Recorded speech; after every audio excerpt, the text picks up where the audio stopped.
Okay, and I have my cell phone as well, and so if it works, I can port that onto my Facebook or Alleviance or whatever Yeah, works. I think you can from a cell phone.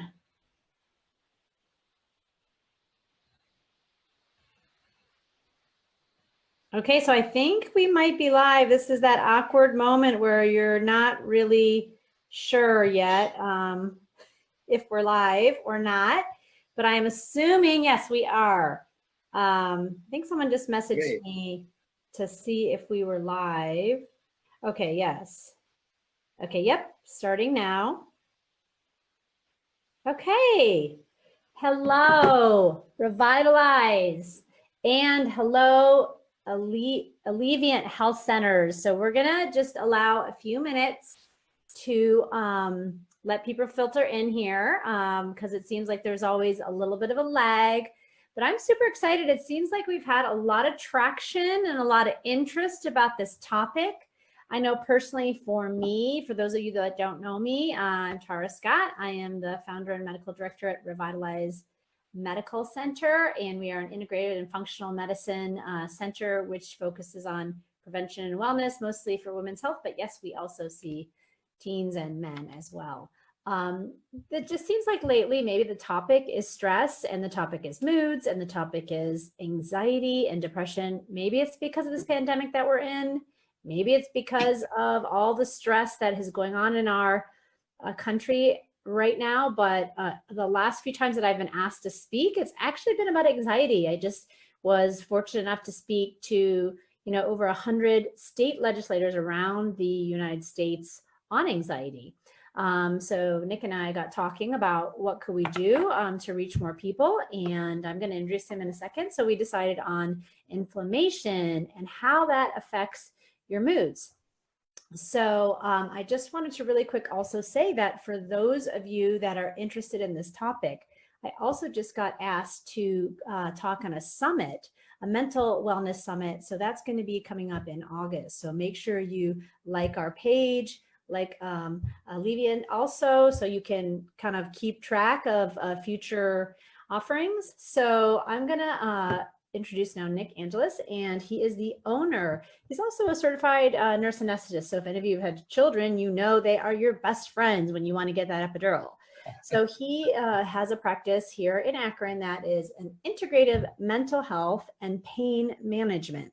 So I know for me, that's another topic that I'm super interested in because my colleague who I teach with is a specialist pharmacist who specializes in pain management.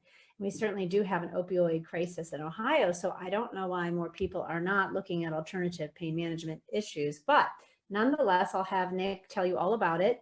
So I'm just going to go ahead and let you go ahead and speak then, and I will be monitoring the chat.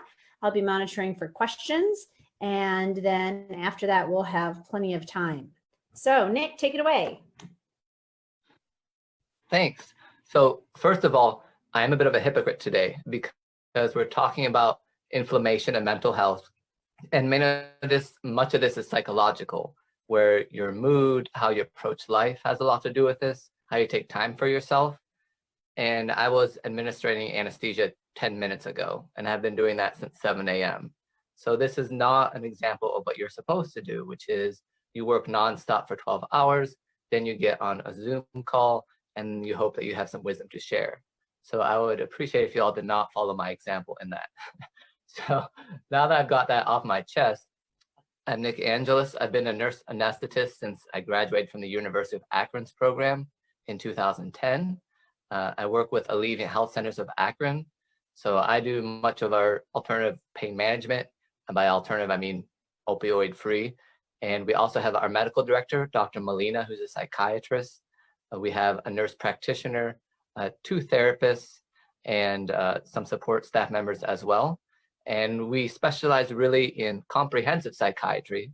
So for many of our patients, they just need to see a psychiatrist to get their meds refilled, and that's all there is to it. And with our therapists, we see patients for substance abuse, for PTSD, trauma, anxiety, depression, the whole gamut of things, just like we do for psychiatry. And then as far as pain management, what we specialize in, I would say, is pain that doesn't belong, where someone looks healthy, there isn't obvious trauma, but whether it's fibromyalgia or different types of sciatica, rheumatoid arthritis, many of the syndromes like chronic Lyme. And I think this goes to what Revitalize is really specializing in as well. Many of our patients are sick and they shouldn't be. So it's our responsibility to find out, well, why are you sick? And how can we get to the root cause of why you're sick and treat it from there, as opposed to the two dichotomies of either you treat the patient's pain the way they say it is, which led to the opioid crisis. Oh, of course, well, if they say it's a 10 out of 10, then here's all Percocet. Or more commonly the opposite, which says, well, it must be in your head, you must not be sick. So because we have the mental health aspect and the more holistic pain management aspect, we can treat it seriously no matter whether something is psychogenic or physical in nature or pathophysical. Oh, I'm starting to use big words. I'm gonna stop that right now.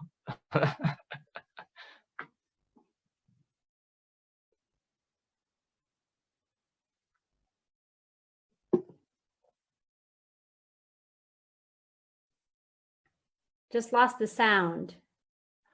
Okay. Okay, there it goes. I'm back. And that's all I had for right now before I go off on a tangent, which happens frequently with me.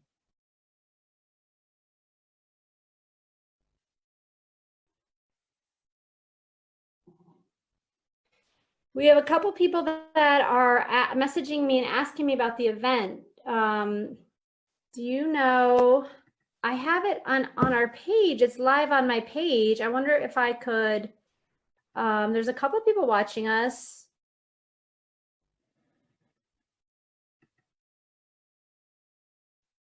Do you know? Okay. Oh, wait. Yes.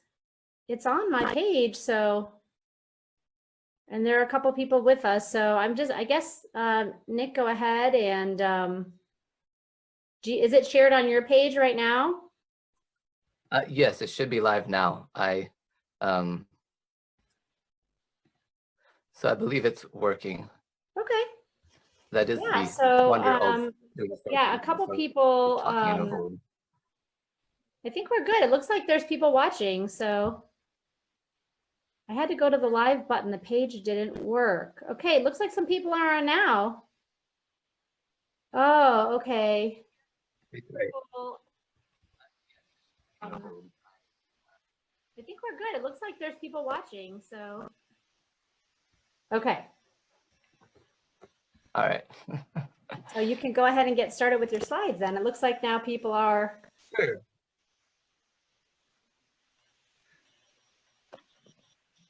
And I only have a very few slides because like I said, most of this is honestly me picking your brain and you picking my brain because we're both very fascinated with each other's approaches. I do have a background in holistic medicine as well. Obviously, once I feel patients progress beyond my knowledge of functional medicine, that's when I send them to you. But I did have, let's see here. I think it requires you to enable screen sharing. Oh. Okay. And again, I can describe all of these, so it's nothing that I need. Okay, now try it. At all the time. Okay, sure. So, okay.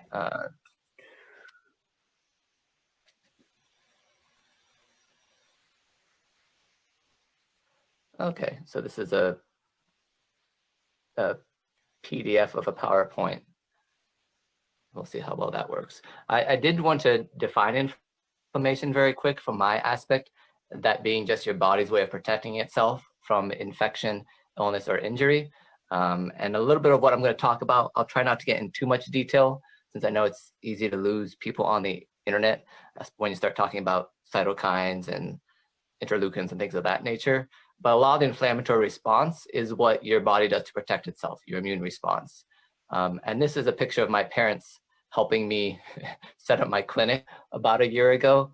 And the reason I put this up here, other than it's kind of funny to watch my parents work, is that inflammation has to be treated holistically. So in this case, I thought, well, I can get these workers to put up these signs, or my parents are free that weekend, I can have them help me. So it does require a lot of out-of-the-box thinking. And by holistic and out-of-the-box, I don't necessarily mean always outside of conventional medicine. I just mean willing to look at a lot of different options, whether that's herbs or supplements or physical therapy or conventional medications. So that's what I define holistic as being. And this is something we can talk about quickly, because I believe this is your philosophy as well, that whatever the disease is called, and even if there's a very specific, okay, we saw this cell, this is exactly what disease you have, sometimes the root cause is more important than the disease, meaning how did we get here and how can we treat this effectively and walk this back? So inflammation is just one example of the root, but there's also mitochondrial dysfunction, immune imbalances, things of that nature. And would it be easier for me to just go through all these slides and then we can talk more informally rather than switching back and forth? So why don't you go ahead and go through your slides and then we can chat a little bit and field questions. It looks like people are able to see us now, so I'll keep track of the questions. Great. Yeah, that sounds great. And again, I only put a few on here. I do have a few presentations on this, but again, I don't think Facebook is the greatest format for that. With the exception of this rather complex and scary slide, and I think on people's phones, they can actually zoom in on it.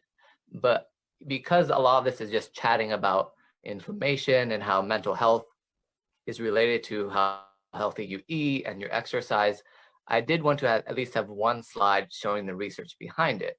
Because a lot of times when we say words like toxin or inflammation, they lose their power because they're so overused. People don't feel the responsibility to show, no, here's some data behind it. And so, and again, this is the only slide where I'll go to this detail to verify every source and things of that nature. But the Venn diagram, the pretty one with the green, the salmon colored, and I think that's more of a sage green. And I'm very proud for identifying those colors. But it refers to depression, bipolar, and schizophrenia, and how inflammation what it has to do with them. So schizophrenia is the mental illness most associated with inflammation, where if you have schizophrenia, you will almost undoubtedly have all sorts of inflammatory markers, and you're actually even more prone to not eating right. By inflammatory markers, because diet and exercise, they can be fairly controversial. I'm talking more about the things that no one disagrees on, that processed foods are bad for you, that sugar is bad for you. So in the studies with schizophrenia, it's not saying that if you eat bad, you'll get schizophrenia. It's saying if you have schizophrenia, you have all the markers of inflammation in your system. Now for depression, it goes a step farther, meaning that if you have depression and you start decreasing your inflammatory markers, your depression may improve. And the other aspect, which is a little scary, which is that if you have these inflammatory markers, if your body in a state of chronic inflammation, then you are at greater risk for depression. And I'm not saying that mental illness is an inflammatory disease, and depression is extremely nuanced, which doesn't work well for sound bites or a quick interview or whatnot, meaning that sometimes inflammation is the culprit, sometimes it has nothing to do with inflammation, and you can eat right and you'll still be sad, which is where what I said about having a holistic approach, where maybe the avocado toast will help you, you just need some medication for a while. So depression, there are strong links again, and even when I was looking at this research, I was reading it yesterday, I was like, well, this is scary because I know I have some inflammation just from the stress of running a business, and this basically says that I'm increasing my risk for some of these diseases I'm dealing with every day. And so that's just a good warning to us that, okay, it really is important to deal with inflammation. Because we know when we talk about health that at the end of the day, someone's going to tell us to exercise more and to eat better, and they'll just have different reasons than what we've heard before to do it. So I want to take it a step farther because we already know there's always room for improvement. I guess if you don't feel like eating better, some good news is that in bipolar disorder, they haven't found that to be quite as true, which sort of makes sense in that bipolar disorder, oftentimes, whether you're taking lithium, it might be more minerally related. And that's one way that I got into mental health. Obviously, I'm still trained as a nurse anesthetist, and though I worked some psychiatric places as a nurse, my specialty is still always going to be anesthesia how neurotransmitters work, how to turn the brain on and off, that sort of thing. But I was doing a lot of different supplements, and I noticed myself getting very anxious and depressed. And I was able to just change how much zinc I was taking or take some potassium and actually alter that. So I was able to understand the depths of which my patients are suffering, while thankfully at the same time take control of it just by changing my mineral balance. And again, that's not something that will work for everyone. But we do know that zinc, toxic copper, a lot of these different minerals can really affect moods. And this slide isn't at all about anxiety, because that's almost another topic we'll probably get into later. But you can see even at the bottom where it talks about psychiatric disorders that an inflammatory diet really does couple in strange ways with depression, with all of these different disorders. And I can always put this in the event page. I know I put a few different links on of different psychiatric issues. And the one thing I put is that, it's important to look at the concept of toxins, but again, not to use it as some generic term, meaning anything that our body doesn't use. I think it's important to define these things, especially if we start bending toward a more natural approach to treating it. So, and then I did just put some things for a few supplements, and I'm sure this will come up in conversation. So I'll just go through these quickly. And again, they're not for everyone, but just general anti-inflammatory supplements. I just put some matcha green tea, and then some reishi mushroom. This is more of a nootropic, which we may talk about later. That has to do with brain-derived neurotrophic factor. But one of the main things we do at Alleviant is ketamine infusions. Ketamine being an anesthesia drug, and of course, that's where my largest role is in the company. And ketamine starts a natural process in the body where you get more brain-derived neurotrophic factor, which is simply the substance our body makes to tell our nerves to connect with each other, to form new connections. It has a lot to do with fighting inflammation, because you need a healthy nervous system to fight inflammation. We shouldn't think of the immune system and the nervous system and our hormones as separate entities. They're all very closely related. They're all intertwined, and you can't affect one without affecting the other. So in this case, I'm talking about how it can help with some pain and free radical scavenging and things of that nature. And then very quick, my favorite supplement probably is Boswellia. I use this a lot we have a lot of patients with chronic regional pain syndrome and fibromyalgia. So they've kind of exhausted every other type of pain medicine or pain supplement. So having something that works a little bit differently for inflammation, like Boswellia does, can really change their health. And again, supplements work different than medications. It may take a while to see if it's working, but the main thing is to learn how to talk to your body and find out what is working, what isn't working. Otherwise, you'll spend a lot of money on supplements and you won't really know if it's doing anything other than emptying out your checking account. So a little bit about turmeric. I don't want to talk too much about turmeric because it's really popular right now. So it's sort of like the kale of 2016, where everyone and their mother right now is really into turmeric and curcumin and all that. And so a lot of these medications or even these supplements get overhyped for a while, and then we, over time, gradually put them back in the place where they need to be. So for many people, this is very useful, but it's not well tolerated by some either. And it's helpful for arthritis. And as far as inflammation goes, this one is more for chronic pain part of inflammation as opposed to the mental aspects of it, with exception of dementia. And CISUS, I honestly just put that in there because it's one that many people haven't heard of. And so this is more for osteopathic injuries, meaning when you've got bone problems, osteoarthritis, that sort of thing. And because we mostly deal with neuropathic pain, I do a few pain infusions for just typical osteoarthritis and other types of mechanical pain. So this is where you would turn to something like CISUS. And then real quick, I just wrote down some inflammation fighters. So massage therapy is pretty simple. earthing gets more into the philosophical aspects of inflammation, which are important. That concept that I said I didn't do today of resting, of either being with the earth or myself or spending time in prayer, none of that happened for me today. So the concept of earthing is that you just kind of sit alone with nature for a while and you just be and you're mindful, meaning that you're living in that present moment instead of thinking of all the things you have to do. As far as essential oils, lavender, sandalwood, ginger, there's plenty that often help with inflammation.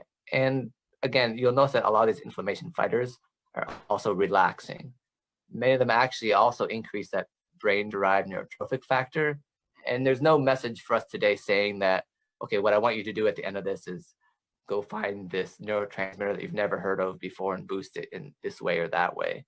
It's more the general concepts of how we can make ourselves healthy. And then I mentioned breathing, acupuncture, emotional release work, again, going to the philosophy of, okay, do I love myself? Am I at peace with all parts of me? Or am I hating and having this civil war against the part of me that's inflamed, whether it be PCOS or eczema or whatever inflammatory condition you have, that still is a part of you. And inflammation is easier to fight if you're kind of unified as opposed to just not accepting part of you. Otherwise, I know this is getting more into the spiritual aspects of it, but otherwise we find our identity in either being healthy or sick. And that's a torturous road, because once you are healthy, in order to maintain that identity, you'll do anything. And it doesn't end up well in the end. So then fish oil, I actually prefer evening primrose oil. I feel it has a better response for hormones and it's easier to find a high quality one. And then adaptogenic herbs. So Uganda, we already talked about reishi mushroom, things of that nature. And I don't know about you, Dr. Scott, but I don't think this slide's really useful for any sort of internet discussion. Because I think we'll just lose people and ourselves, and everyone will end up watching cat videos. But I will just say that when you look at the way that inflammation works in the body, none of it's straightforward. So there's different, in this case, I'm talking about omega-6 versus omega-3, omega-3 being like the fish oils. And they all do different things to your platelets, to your inflammation, to your blood vessels. So just know that it's an interplay as opposed to, okay, here's what I take and this is exactly what it does.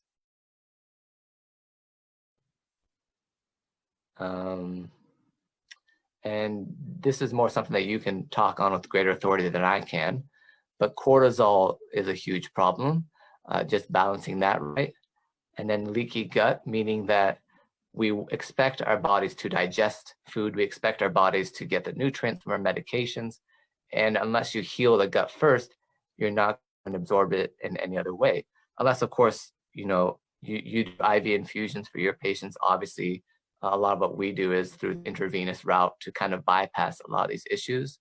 But we have to remember that food is medicine. So that's my main point with that.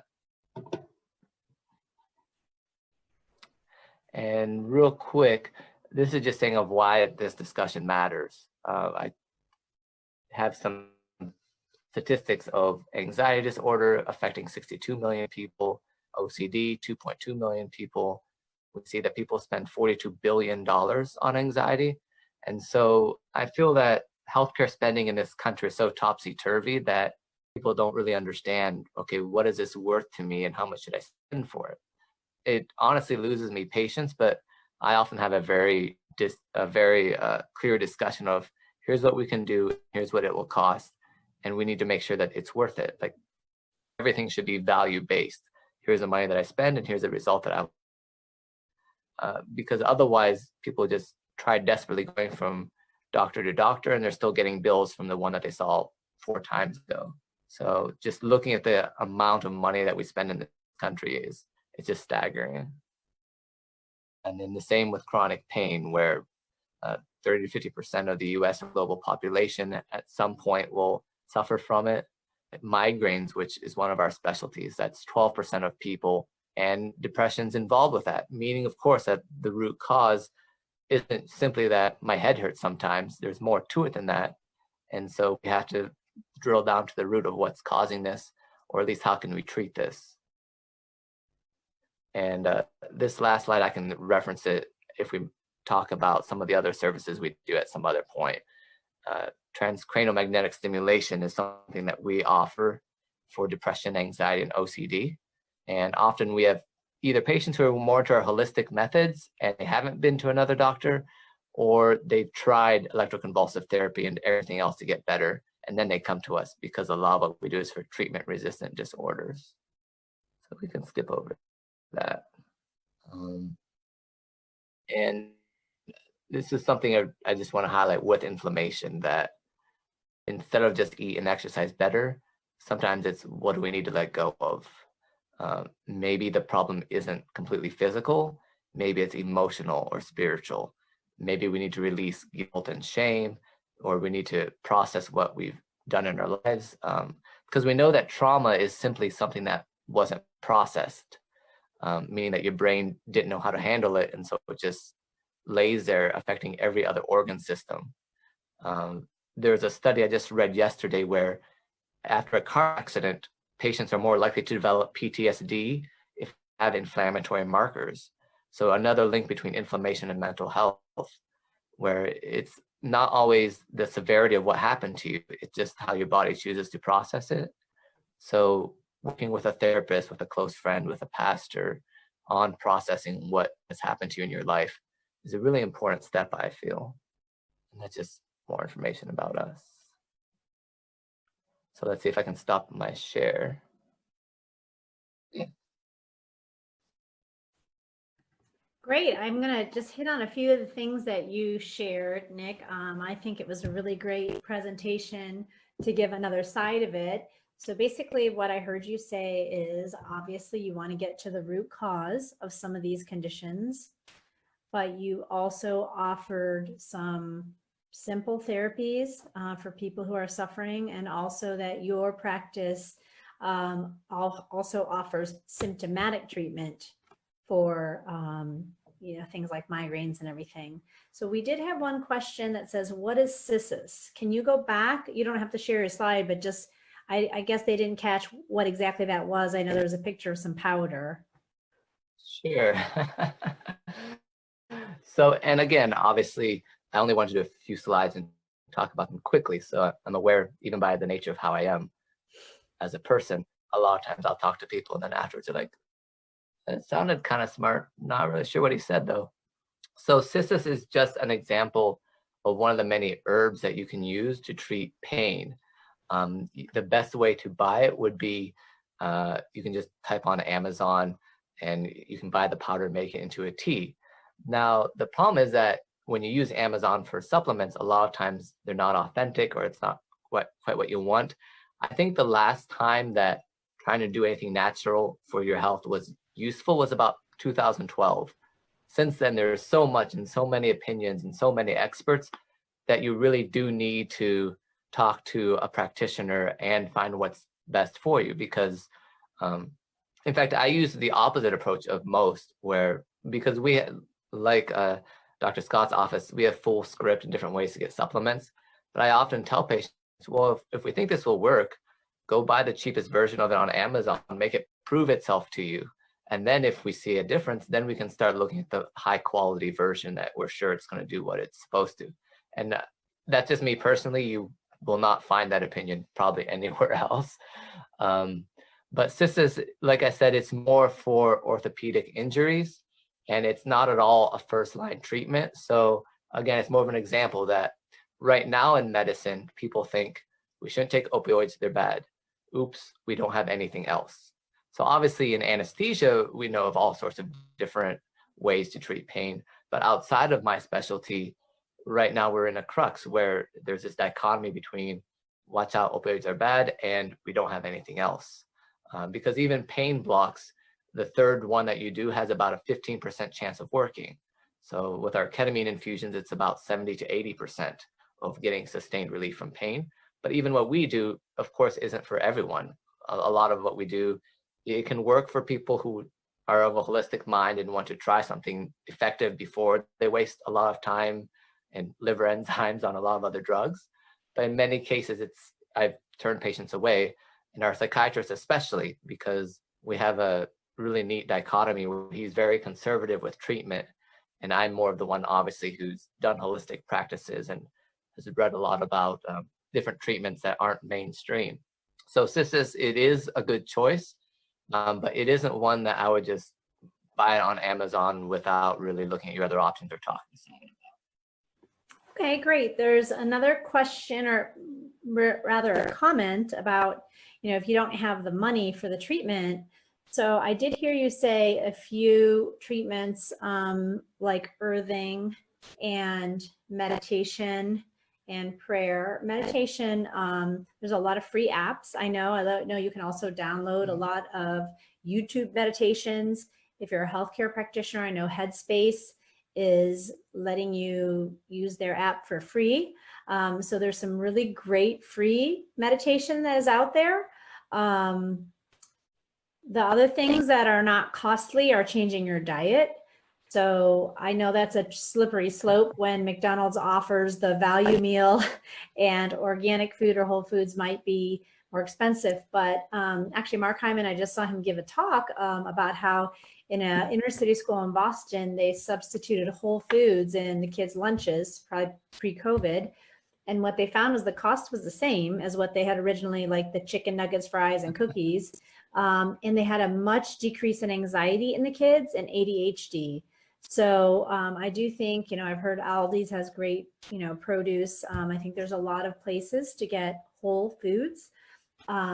So that's another thing that could be low cost. Can you think of any other low cost or no cost treatments for anxiety or inflammation or mental health?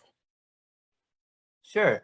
Well, you have to think of your time too. So let's say you are on a Medicaid or Medicare plan, and we take both of them at our clinic. So usually I have patients who live in trailer parks that we can get them exactly what they need, and it's not a problem. But let's say you have a Medicaid plan, you can't afford any of the concierge type of medicine that honestly me and you do the most often, where we spend a lot of time with patients that insurance companies don't reimburse us for. You have to realize that you can waste a lot of time in a doctor's office and get worse, because if something doesn't cost you, you're more willing to try it. In particular with our ketamine infusions, we actually did try to see if insurance would pay for them, and they honestly didn't work because they're very much into the set and the setting and the psychology of helping myself get better. Whoever got it for free, they didn't do the work and it did nothing for them, which is staggering considering it works for 90% of our patients. So the one thing is you absolutely can do a lot for free. I went to a wedding once. My friend was getting married. Hope he's not watching this. He was like, well, I didn't really plan anything because we didn't have money. And I said, well, the money doesn't have to do with planning it. So I was the MC, my brother was the DJ, and my other brother, I think he arranged the rehearsal dinner or something like that. So there's a lot you can do without money. And I think that's our main point.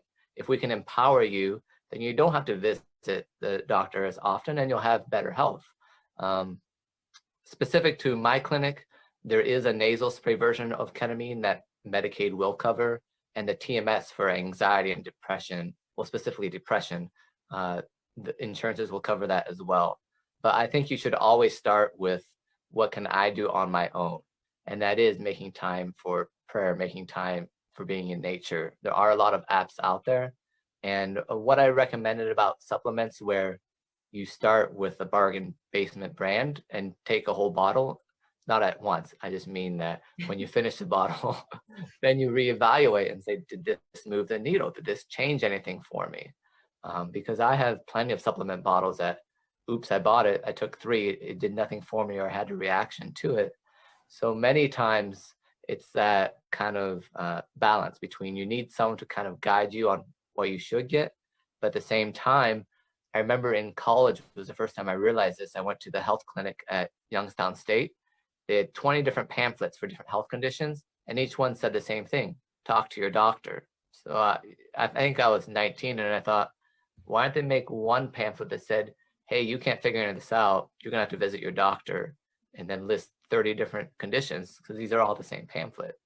So my goal is sustainability, where we might start you on a path and then you can go on it by yourself, and every so often check back with us if you need to.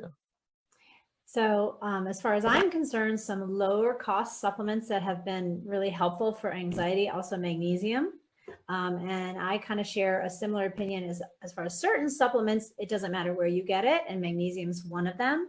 There's different salts of magnesium, and magnesium glycinate is what we generally recommend for just universal replacement.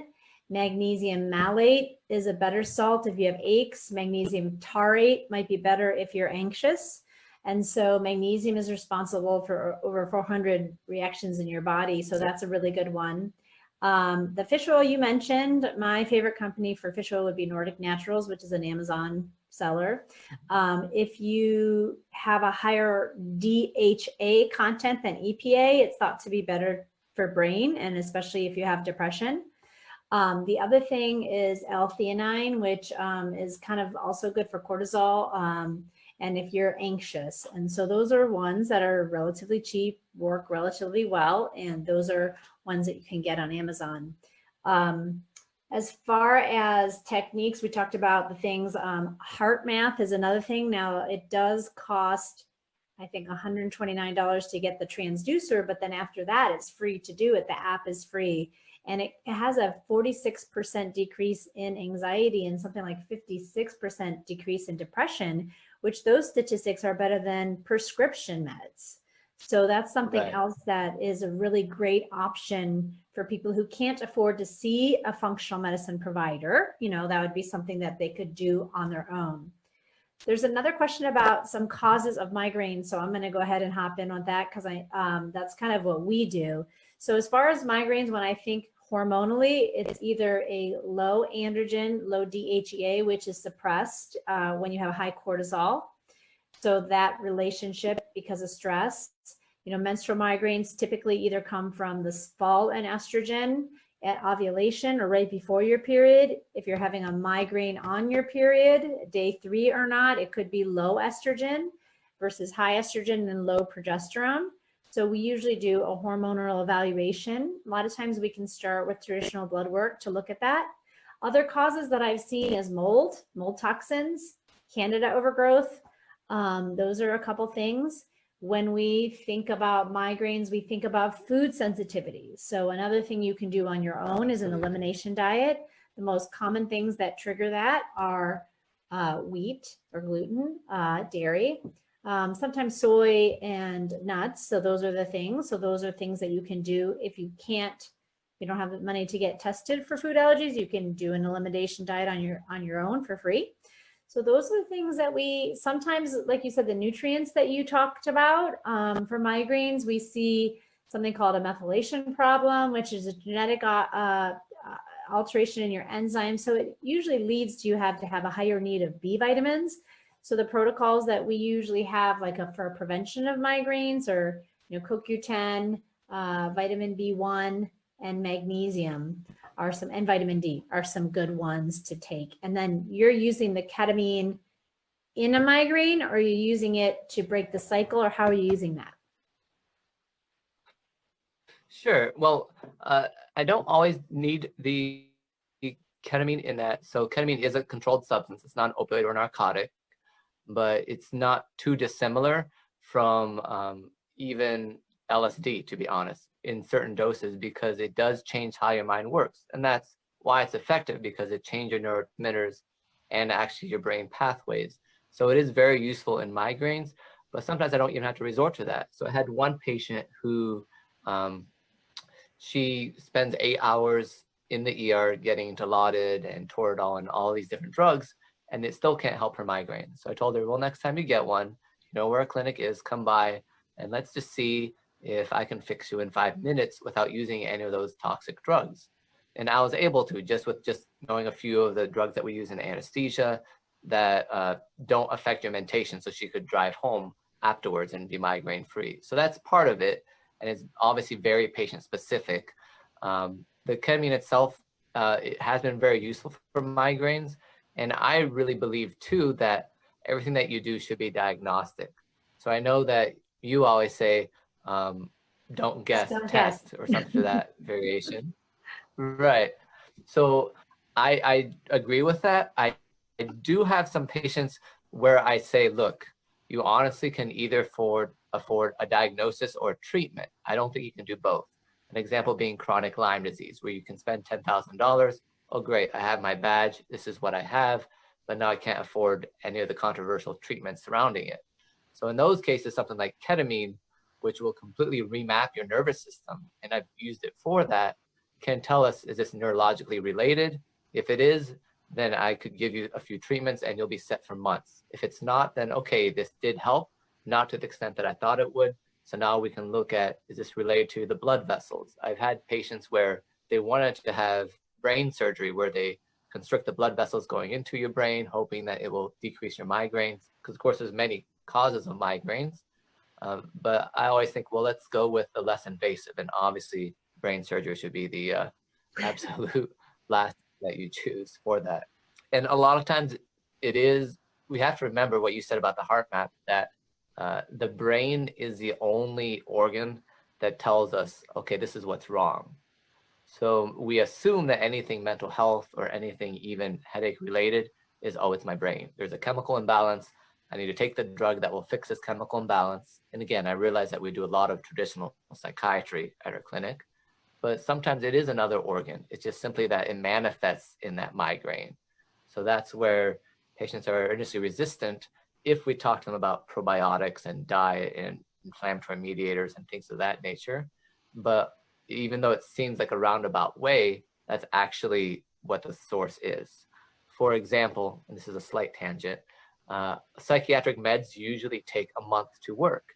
And now we feel that that's because it's an indirect route to affecting the serotonin or the dopamine that eventually makes you feel good. Things like ketamine, they may work in an hour to stop suicidal ideation or crippling anxiety, OCD. So it's a direct route.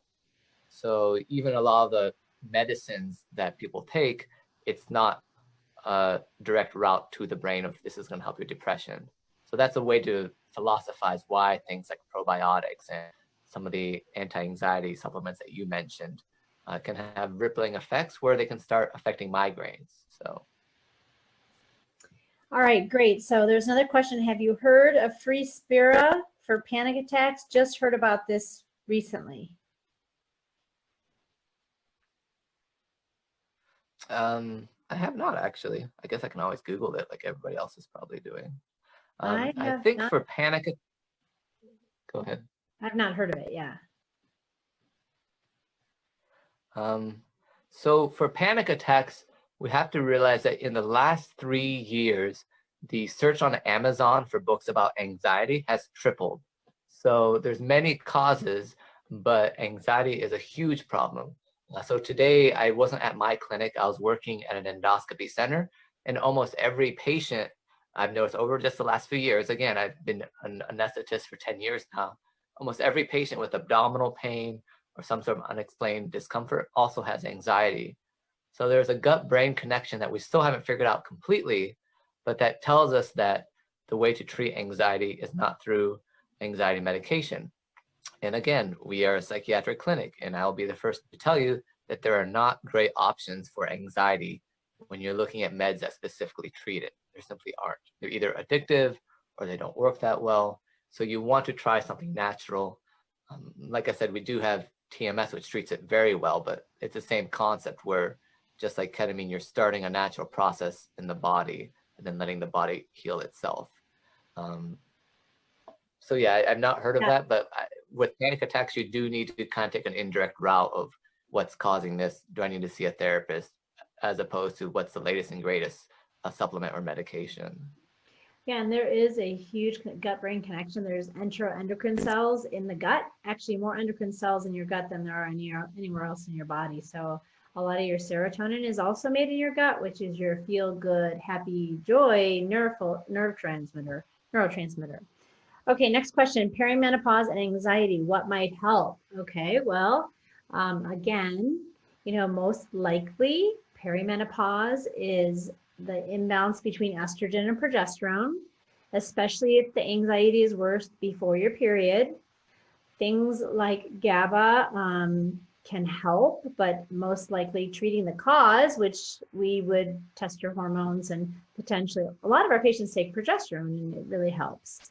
Other things that can help are, 5-HTP sometimes helps in that because fluctuations in estrogen can affect your neurotransmitter serotonin. And also, like I said, the GABA and the L-theanine.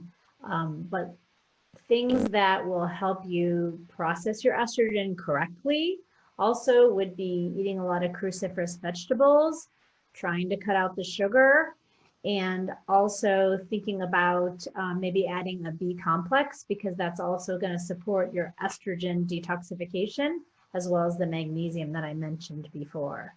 Again, my first choice would be to test and to see what's going on. Next question is, I'm seeing my medical doctor next week. Nick, is there a particular blood work that would be helpful with figuring out my TRD for Spravato?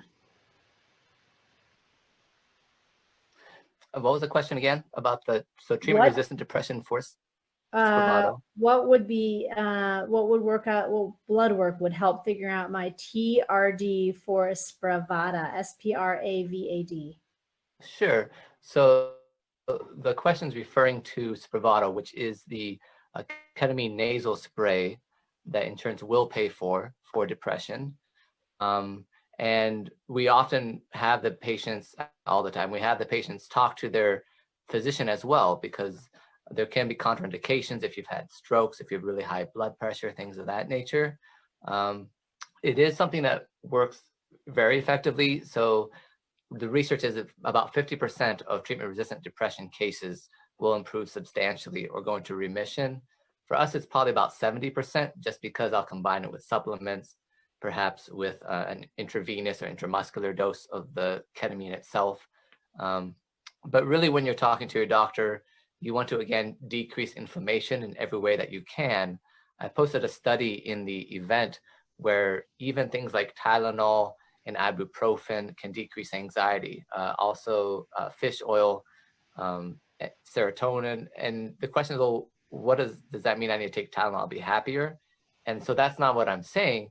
It's simply that inflammation drives a lot of these disorders, where it's worsened because you already have these problems. So one thing that will really help, especially if you're planning to have one of these treatments at our clinic, is to start pausing your brain.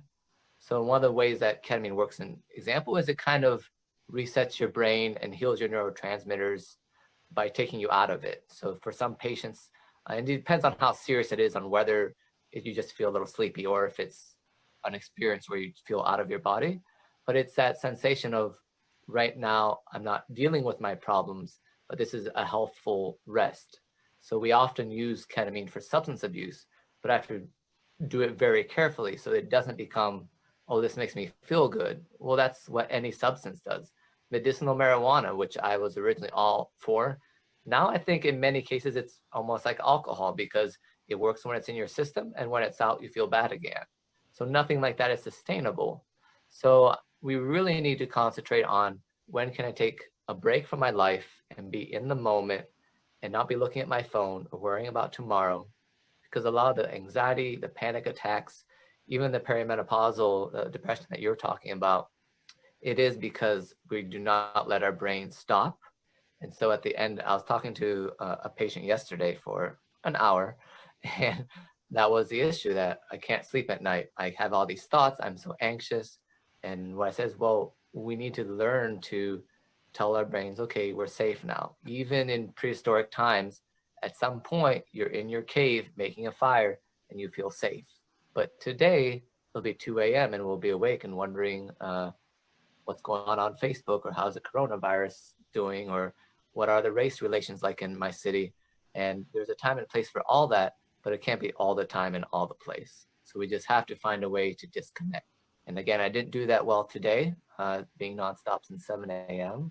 But I do, even as busy as I am, I do find like a Sabbath day, so to speak, where today is not a work day, or it's not this sort of day. And that's extremely important, not just for your mental health, but literally for the inflammatory biomarkers in your immune system.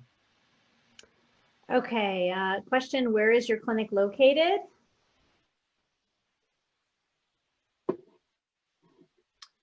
Well, yours is on White Pond Drive No, mine was in the pretty orange building. I don't know who they're referring to. Mine is on Park West Boulevard, which is off White Pond Drive in Fairlawn or West Akron. Right. And yours?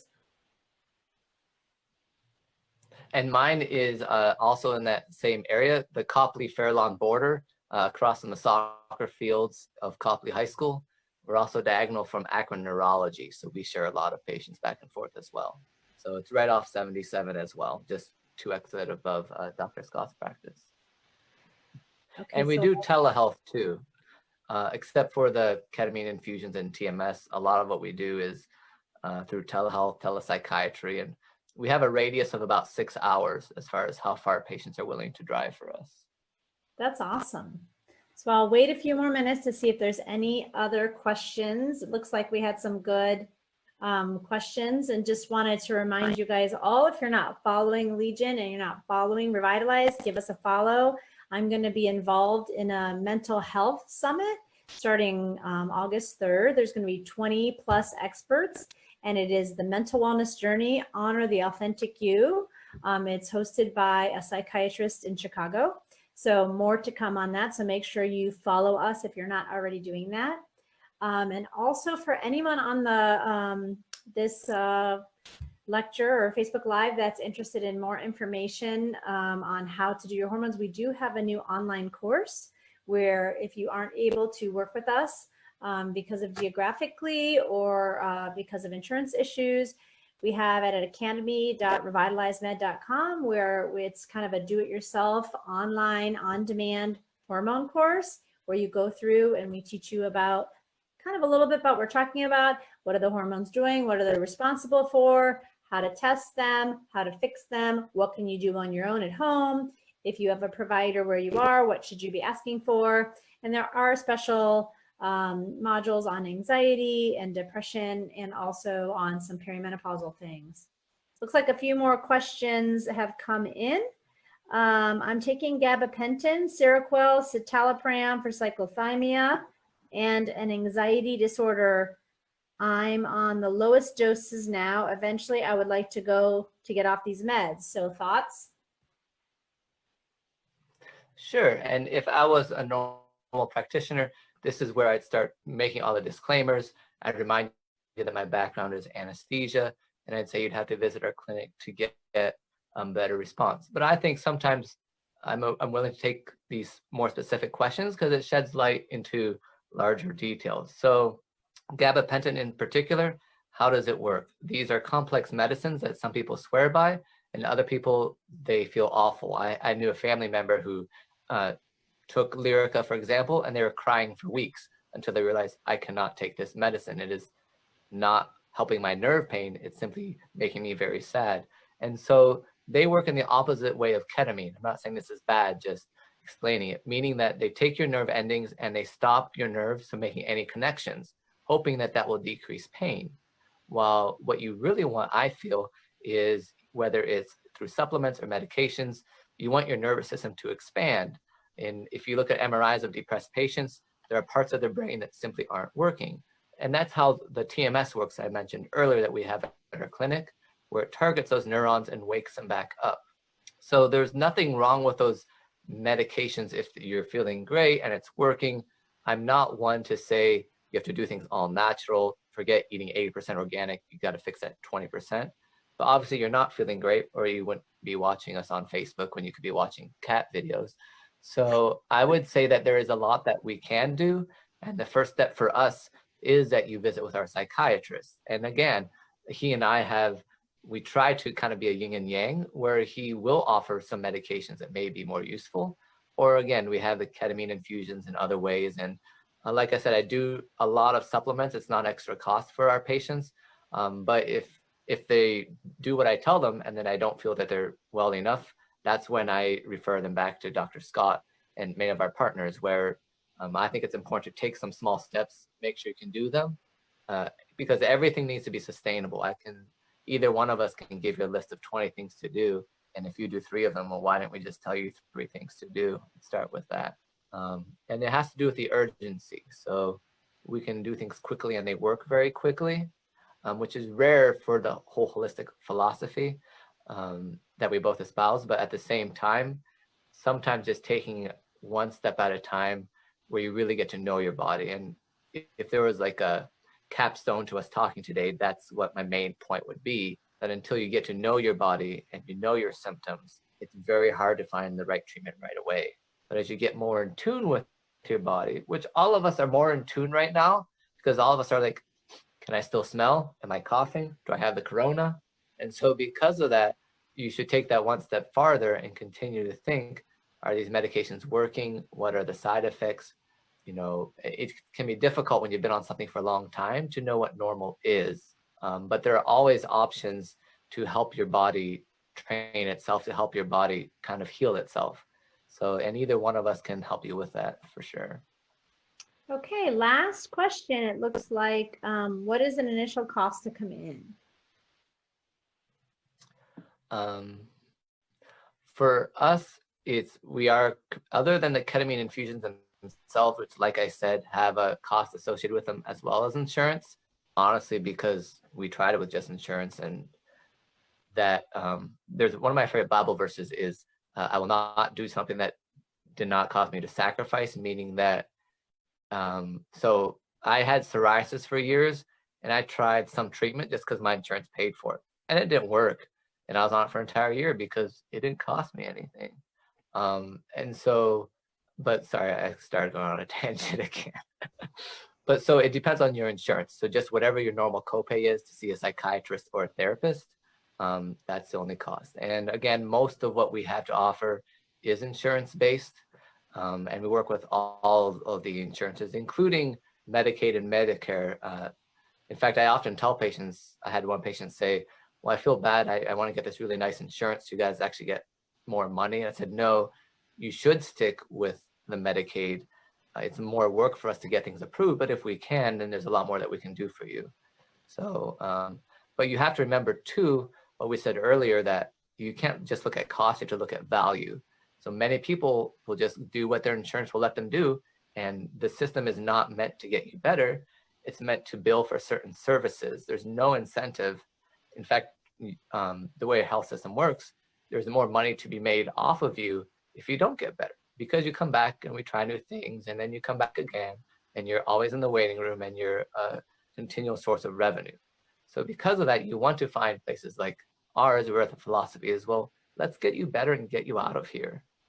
So that way you can do what you can empower yourself to do a lot of it, and then you just come back for checkups or whatnot. So usually about $30 to answer your question. All right. Well, thank you so much for coming on our page today, Nick. And I thought it was really interesting, and I loved what you had to say about some of the other things like the toxic relationships, which I don't think we always acknowledge. And certainly the PTSD has hit home in my family lately. So those are things that I don't always think about. So I'm reading a book called The Body Keeps the Score. Have you heard of that? By Bessel. Yes, absolutely. Yeah. Okay, so I'm reading that. So I hope that one of my things that I'll be more aware of when to refer, like for trauma issues. Anything special you guys do for trauma therapy? Yes, before COVID hit, one of our therapists, Sarah, who also works at Oriana House, had a group for females only with PTSD. And she also does EMDR, which is eye movement desensitization. And that, it's sort of like tapping, which there's a lot of resources for that on YouTube, where you can address the traumas that have happened in your life. But while you're doing it, you're making repetitive motions that make you process it easier. Ketamine works in a slightly similar way, where you kind of can process bad memories without the hurt associated with them. So we're very big into trauma, because again, trauma is just something happened to you and your brain did not know how to process it. So you're carrying it with you. And I feel it's an emotional issue, it's a spiritual issue, it's a physical issue, not just a mental issue. And so you have to look at holistically from all those variations to really get the treatment you need. Many of our substance use patients, it all started with an initial trauma that just couldn't be dealt with. So just having an empathetic way to look at what happened and process one step at a time and start your journey wherever you are is really important. Okay, great. So for all of those who have watched and joined us tonight and given up a small part of your evening, we appreciate you tuning in. And as always, if you're watching this replay later, Nick and I will be watching the feed for the comments and answering any of your questions. You are also more than able to look us up online as well. Allegiant Health Centers on Facebook and also online, and also Revitalize Meds. So I hope you guys are having a great day. Think about maybe doing some of those dietary changes that we mentioned, and also the earthing and the nature and being outside. And hopefully some of those tools to navigate this stressful time that we're all in. So take care, and join us for our next live at some other point.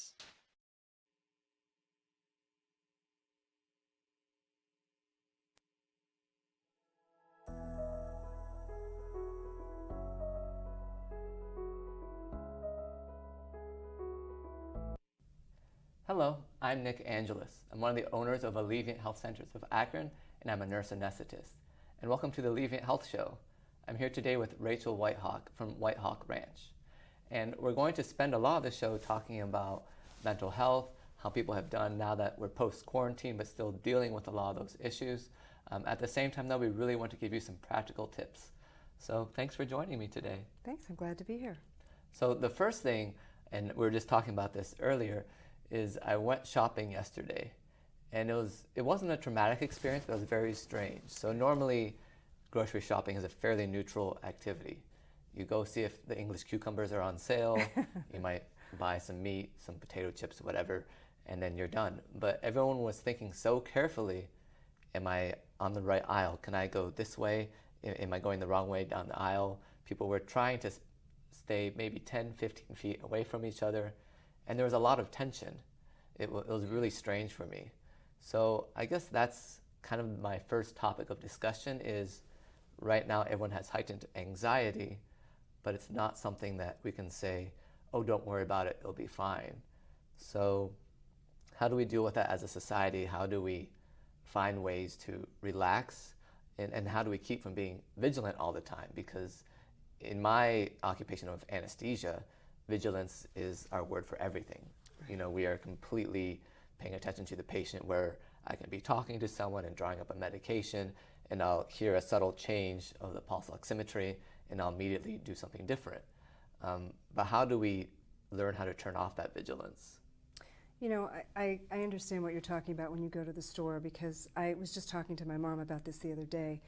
The entire emotional environment has changed. When you go to the store, when you go to the mall, everyone seems very dejected and mm-hmm. very cautious, and little kids aren't running around like they used to. And it's just, we don't seem to have figured out that if this is the new normal, we need to define normal. Right. Because anxiety is not normal. And we need to kind of shift the paradigm. I know you've had a lot of clients and patients who've come to you with concerns and heightened anxiety over the last almost 6 months now. I have too.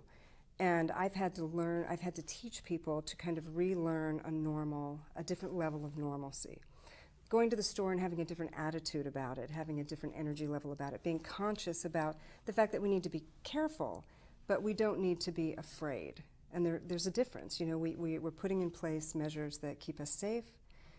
That's enough. Right. Now we have, within that space, we can be free to enjoy our daily activities differently than we used to.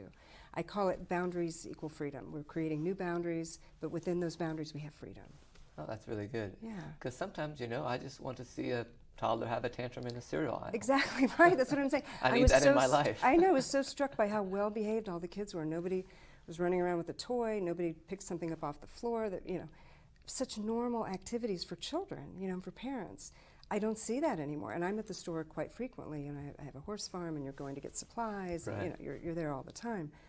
But I really implore with my clients the idea that you've got to shift your thinking. You have to decide, what, if this is lemons, I'm making lemonade. So how do we make lemonade in our daily activities? Because going to the store should be enjoyable. I mean, absolutely. We got to do it. Why not enjoy it? And we have to change it up, And I think the lemons were on sale anyways when I went shopping. So. Good, right. And to be honest, I'm not a good shopper. Yeah. Like I'll wander down the aisle, then where was the peanut butter? Well, if you're not careful, you're going to go down the wrong aisle, right? Or you're right. going to go down where the arrow isn't. And I think a little bit of that is okay. We're overly conscious of it, I think, right now. And I'm surprised because we've had so many months to kind of get used to this. But I think we're setting in the panic and the anxiety rather than teaching ourselves and learning to be more normal within a new normal. Right.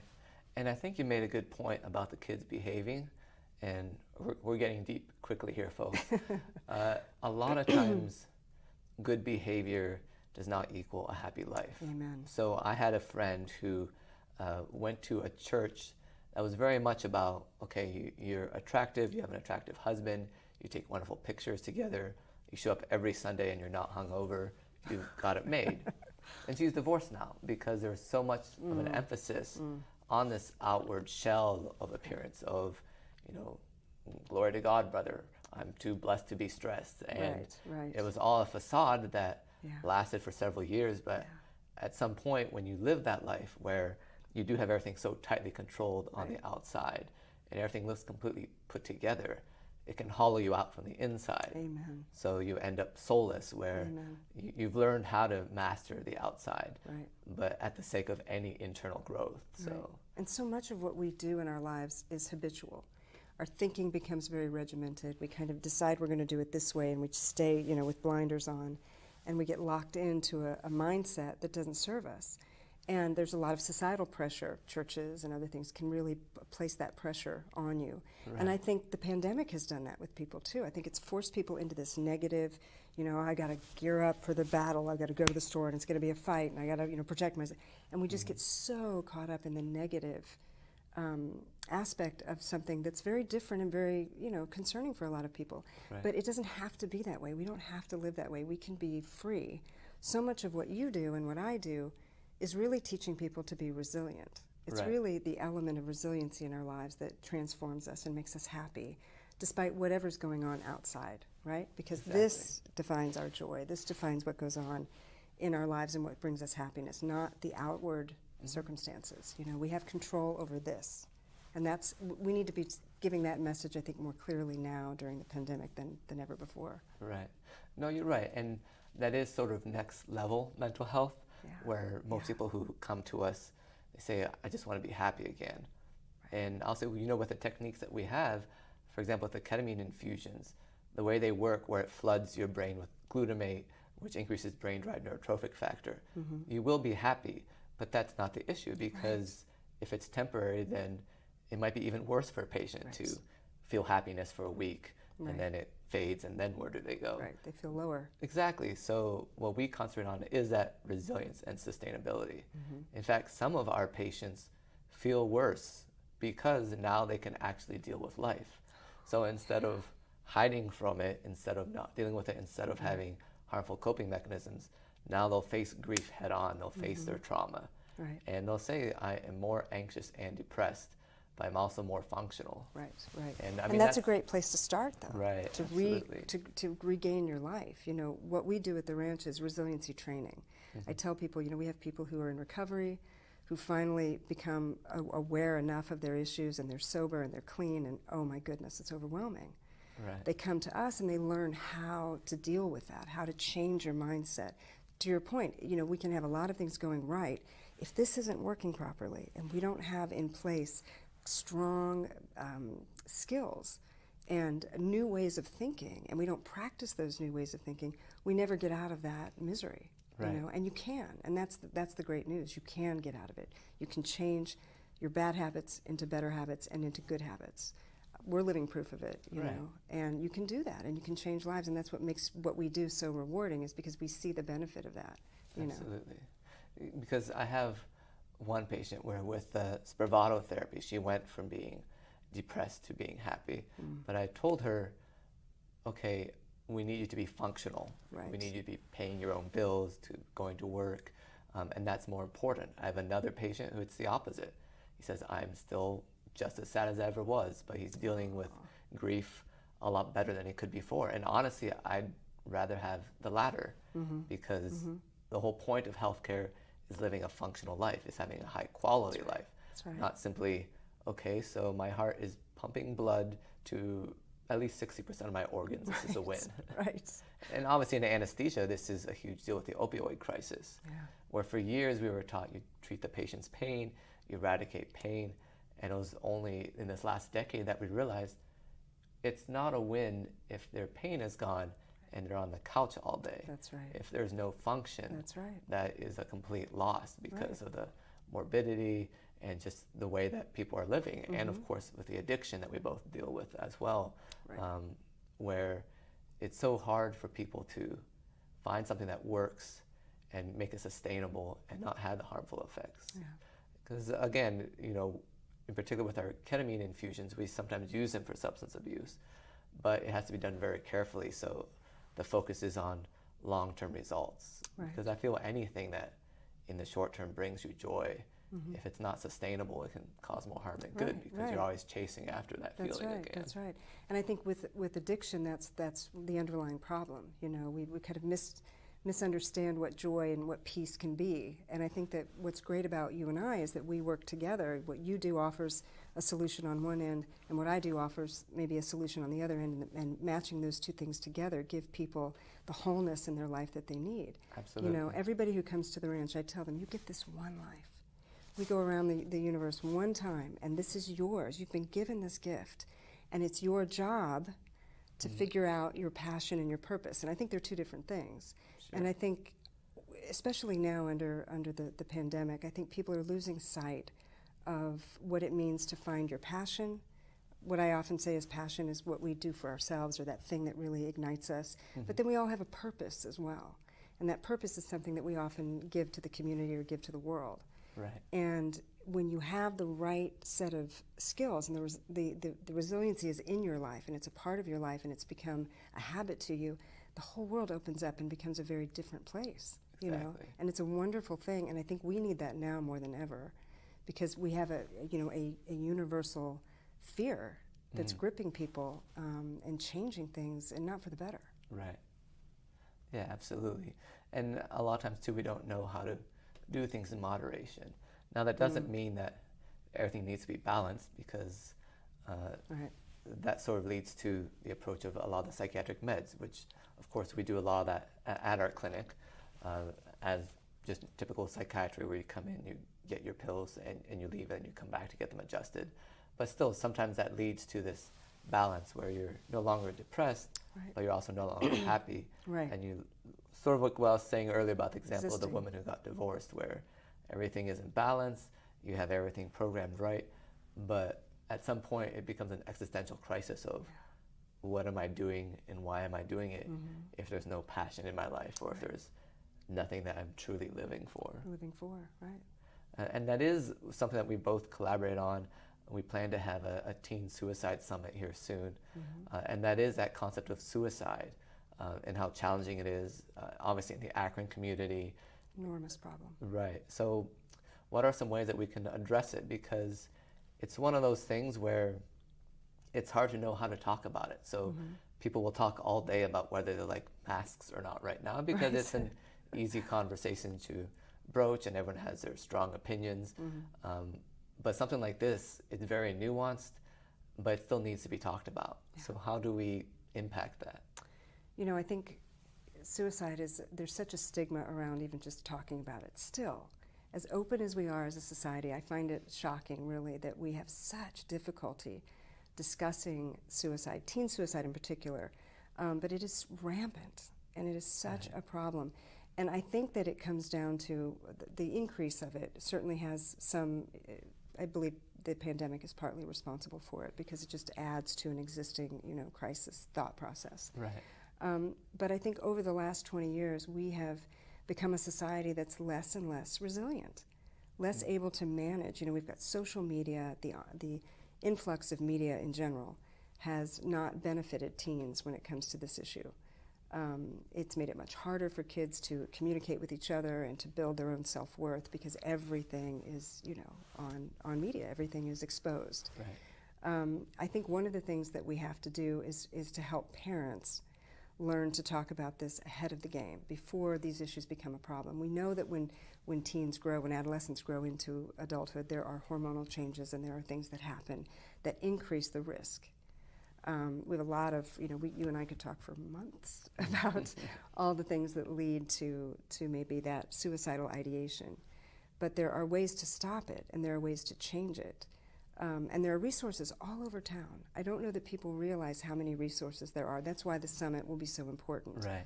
Because it'll give us the opportunity to collaborate with other people and to show the community that there are lots of ways and lots of avenues to receive information and to receive help, you know. Mm-hmm. I think one of the things that is detrimental for us is that we don't have a lot of aftercare for families and friends who've lost people to suicide. That's something else we need to address. But one of the things that we do at the ranch is we hit it head on, and we talk about the fact that thoughts and emotions are separate things. Right. And that we teach young girls in particular to separate what they know from what they feel. So when a wave of an emotion comes over you, when it does, people feel overwhelmed. We're never actually overwhelmed. It's a feeling, and it may feel like the real thing, but in reality, we are capable of managing far more than we realize. Mm-hmm.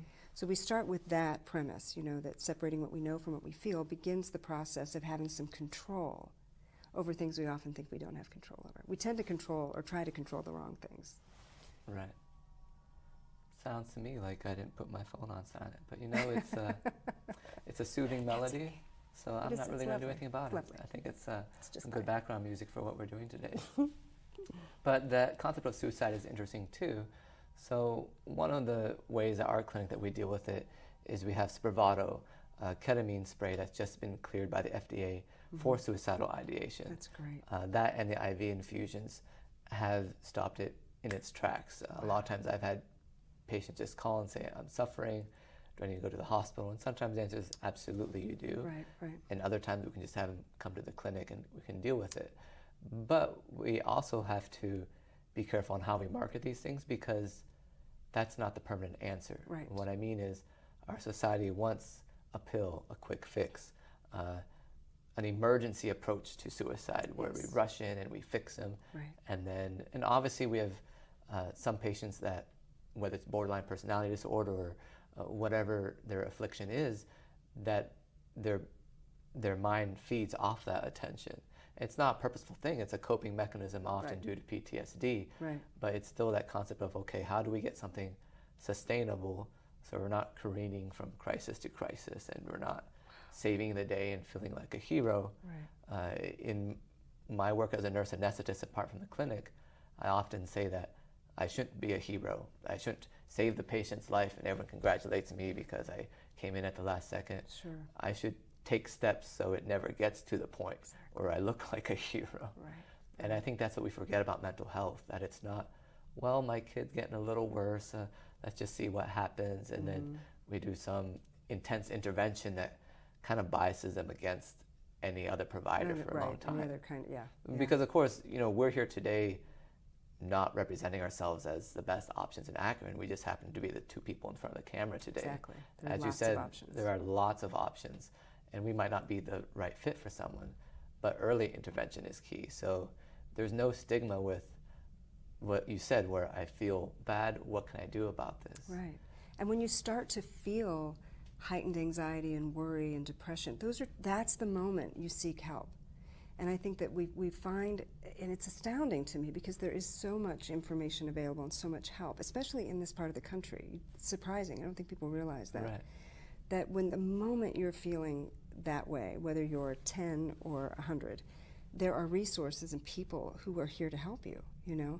And I'm often the last resort for a lot of people. A lot of parents have gone through a lot of different psychiatric help and drugs and all of that, you know, and we need to be working in tandem with allopathic care so that we can provide the skills that allow, you know, once that Spravato has been administered, what a blessing to give someone more time to learn and to have these other resources maybe come in and undergird that person's life and give them the change or the sustainability that they need. And it doesn't have to be me. There are a lot of places that provide that.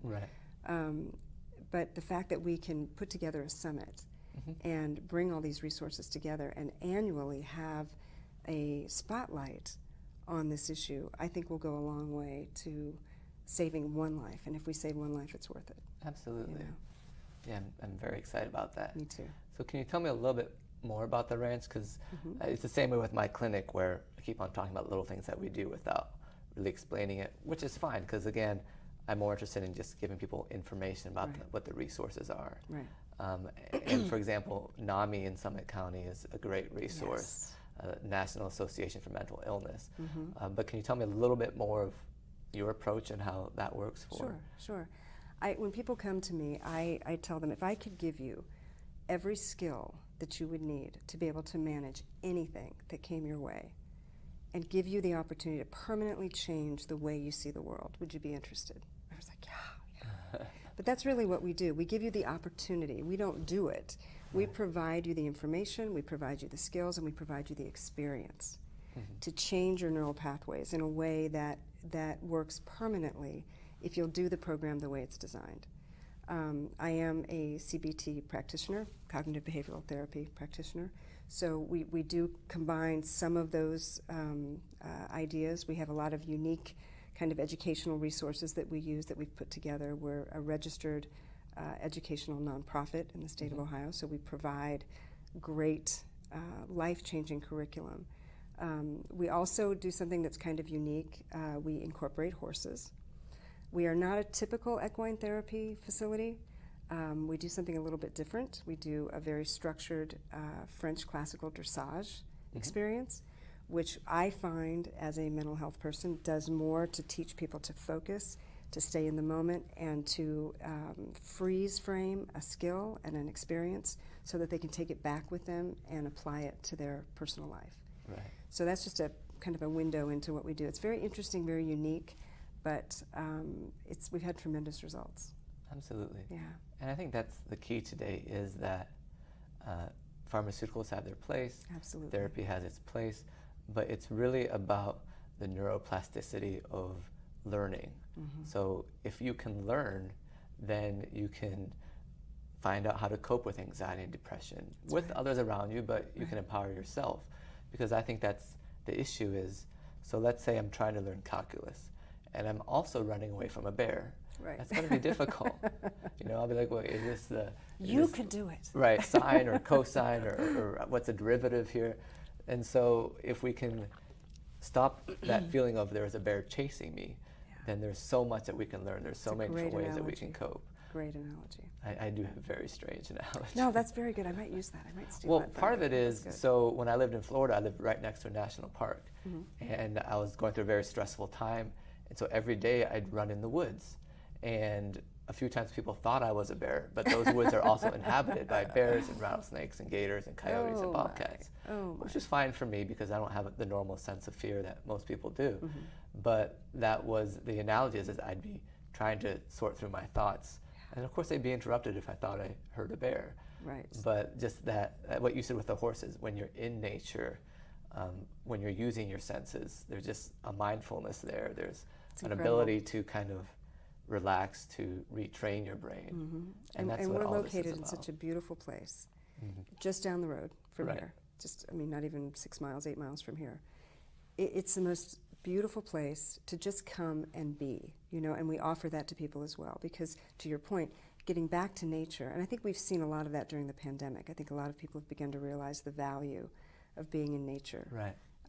Especially this time of year in Ohio. It's just, we're getting ready to go into the fall. It's going to be beautiful. Absolutely. And our horses are very quiet. They're well trained. I'm a bit of a Nazi when it comes to that sort of thing. So they're available to just give people an experience that will help them to relax, come down, and open their mind and open their heart to looking at life a different way. You're absolutely right. You really can't underestimate the value of that. Right.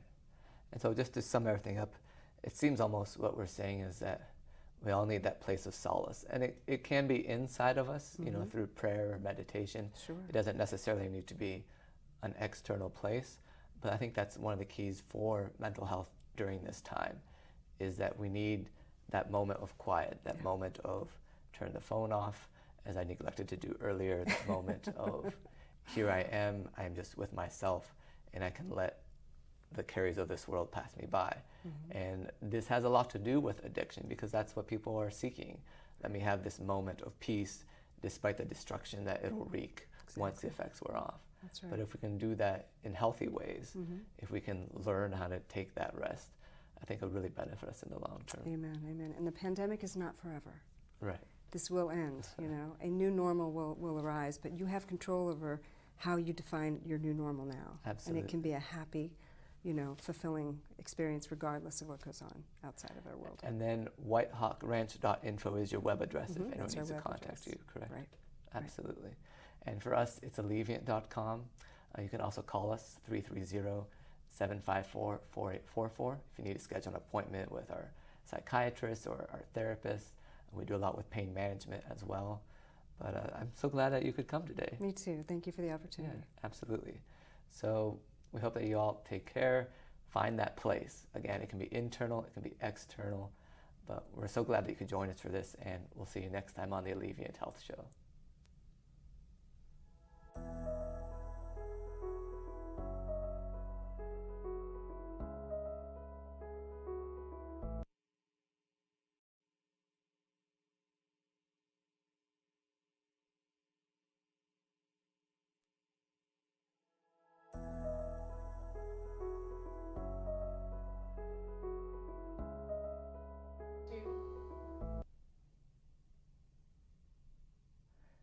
Hello, and welcome to the Alleviant Health Show. I'm Nick Angelis. I'm one of the owners of Alleviant Health Centers of Akron, and I'm a nurse anesthetist. And today we have with us Brittany Cirullo from Alternative Therapeutics. She's a licensed independent chemical dependency counselor and a licensed professional clinical counselor supervisor. Yes. Don't forget that dash S. So welcome to the show. Thank you so much for having me. I'm excited. Absolutely. So typically, from what I believe in these type of shows, the first few minutes are spent with us explaining why we're experts, what we've done in our lives that makes us so good at what we do. Mm-hmm. But let's skip all that. Maybe we can do a little bit later. Sure. And start right away with neurofeedback and biofeedback. Because awesome. What we both do is a lot of different techniques for mental health.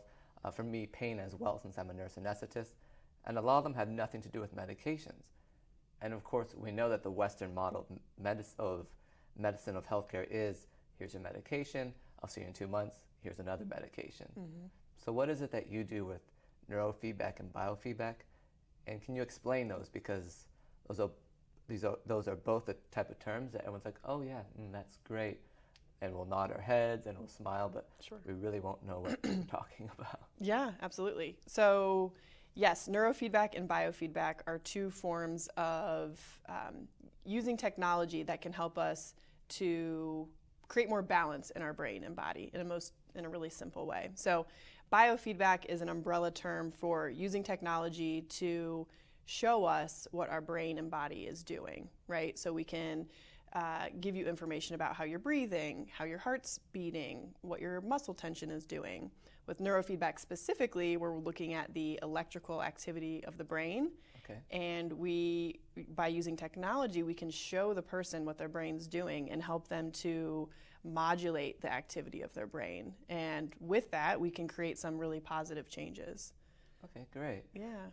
I did a graduate project on biofeedback when I was in anesthesia school, actually. Oh, cool. We developed a video game that could look at your heart rate variability and teach you how to be mindful and deep breathing and all of that. Mm-hmm. So is that part of it too, the heart rate variability, and how does that all work? Yeah, so that's the form of biofeedback that we use most frequently with our clients. So heart rate variability, it teaches a deep breathing technique that allows your heart rate to create a consistent and steady pattern that then sends signals to your brain that you're calm and in control. So it's really great for anxiety. It can be helpful for alleviating pain. Mm-hmm.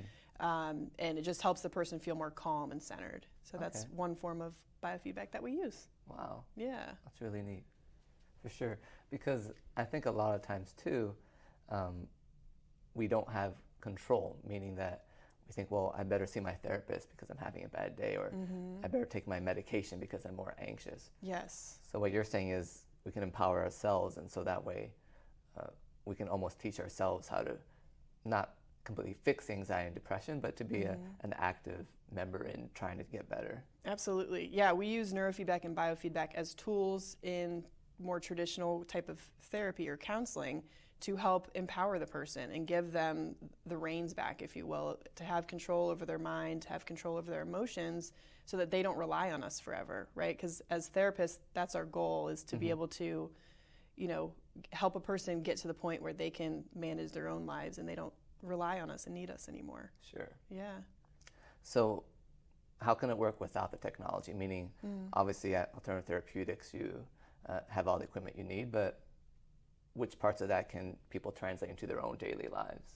Yeah, so a really big part of what we do is what I call the 5 pillars of brain health. And so these are lifestyle techniques that are really important that we are preaching and teaching to all of our clients. So those 5 pillars being diet and nutrition, exercise, sleep, stress management, and cognitive stimulation, or keeping the mind active and challenged. So with those 5 things, if we can teach the person how to make lifestyle changes in their life and incorporate those 5 things, eventually, when they leave us, they're going to have all the tools and all the pillars in place for them to, live their very best life after leaving us. No, that makes a lot of sense. So we have a lot of clients that come to us and say, I just want supplements, or I want something holistic, and we're willing to do so. I have a background in holistic medicine as well. But at the same time, usually I say, well, wait, let's do something a bit more powerful, and so you'll see some progress, and then you'll feel inspired to continue on with whether it's a supplement or self-care or whatnot. But a lot of times what I've noticed is that when we try to start with eat some healthy fats, they'll be all gung-ho, and then a week later they're like, well, I'm still sad, this didn't work. Sure, yeah. So that kind of makes sense, where you can really start with some heavy hitters, so to speak, that will get the ball rolling, and then as the patient or client sees some better effects, then they'll be more willing to kind of take it the rest of the way. Absolutely. That's what we notice with a lot of our clients too, is people may have experienced depression or anxiety for a really long time. They're like, I haven't been to the gym in years. I just haven't had the motivation to do it. And so neurofeedback can really help give you the boost to start amping up that motivation. And then they'll start to notice themselves going to the gym and taking better care of themselves and getting more sleep, and all of that kind of snowballs and has a cumulative positive effect over time. Okay, great. Yeah. No, that makes a lot of sense.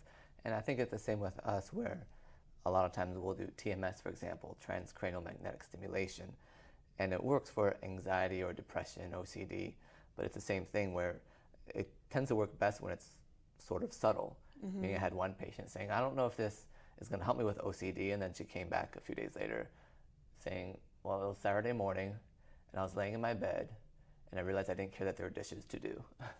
So just that more subtle approach, because as we know, medications tend not to be subtle. I mean, it might take a month for it to work, but once it works, it's like, okay, my brain's working differently, and I don't know if I like it, but there's a definite change.